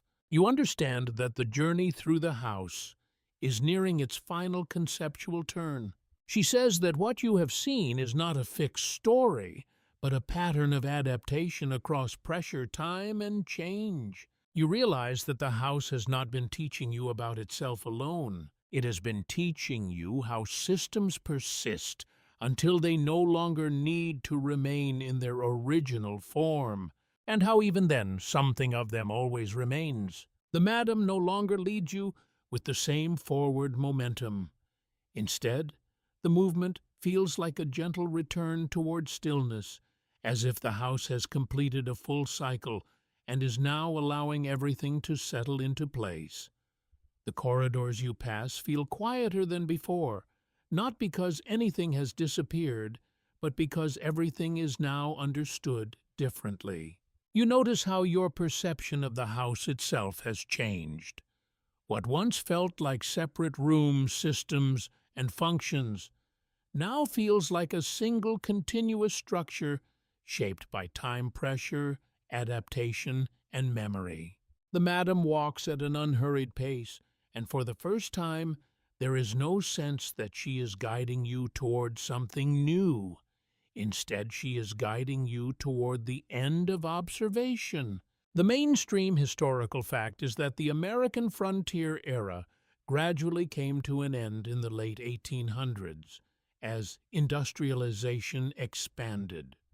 Transportation networks stabilized, and permanent urban centers reduced the need for transient boomtown economies, leading to the transformation or disappearance of many frontier towns and their associated entertainment districts. You pass a corridor that feels faintly familiar, as if it contains echoes of earlier paths you took through the house. But now, those echoes are not confusing. They are part of a larger pattern you can recognize without needing explanation. The madam does not speak immediately. She allows silence to carry the meaning now. A quirky but often overlooked historical detail is that many former frontier establishments, including entertainment houses, were either dismantled, repurposed, or absorbed into evolving towns, leaving behind only fragments of their original structure and memory within local histories and oral traditions. You begin to understand that the house itself is part of that kind of structure, not permanent in form, but persistent in pattern. The corridor opens into a final space that feels neither like a beginning nor an ending. It is simply a place where everything previously shown converges into quiet clarity. The madam stops. She does not turn away, but she no longer moves forward either. Her presence is steady, calm, complete. She says in a voice quieter than before that what you have seen is not just the life of a madam in a frontier town. It is the way systems form, adapt, endure, and eventually dissolve under changing conditions. You realize that everything inside the house was never isolated. It was always connected to larger forces of economy, environment, law, perception, and time. Historians still argue whether frontier life should be remembered primarily through individual stories or through the systems those individuals were part of, since both perspectives reveal different truths about survival, adaptation, and change in rapidly evolving societies. You feel the weight of that thought, but it is not heavy anymore. It is settled. The madam steps slightly to the side, giving you a final view of the corridor behind her, not as a place to return to, but as a structure that now exists fully in your understanding. She says that nothing in this world remains unchanged, but everything leaves an imprint. And what you carry from here is not the place itself, but the way it functioned. A subtle historical nuance often reflected in frontier studies is that while physical structures of boomtowns often disappeared or transformed, their influence persisted in economic patterns, settlement structures, and cultural memory long after the original environments ceased to exist. The house around you feels quieter now than at any previous point, not because it has ended, but because it has been fully seen. The madam looks at you one last time.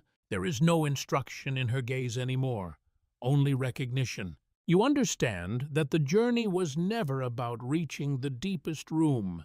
It was about realizing that every room was already connected from the beginning. And now, as the structure fades into stillness, what remains is not the house itself, but your understanding of how it held together. Sweet dreams.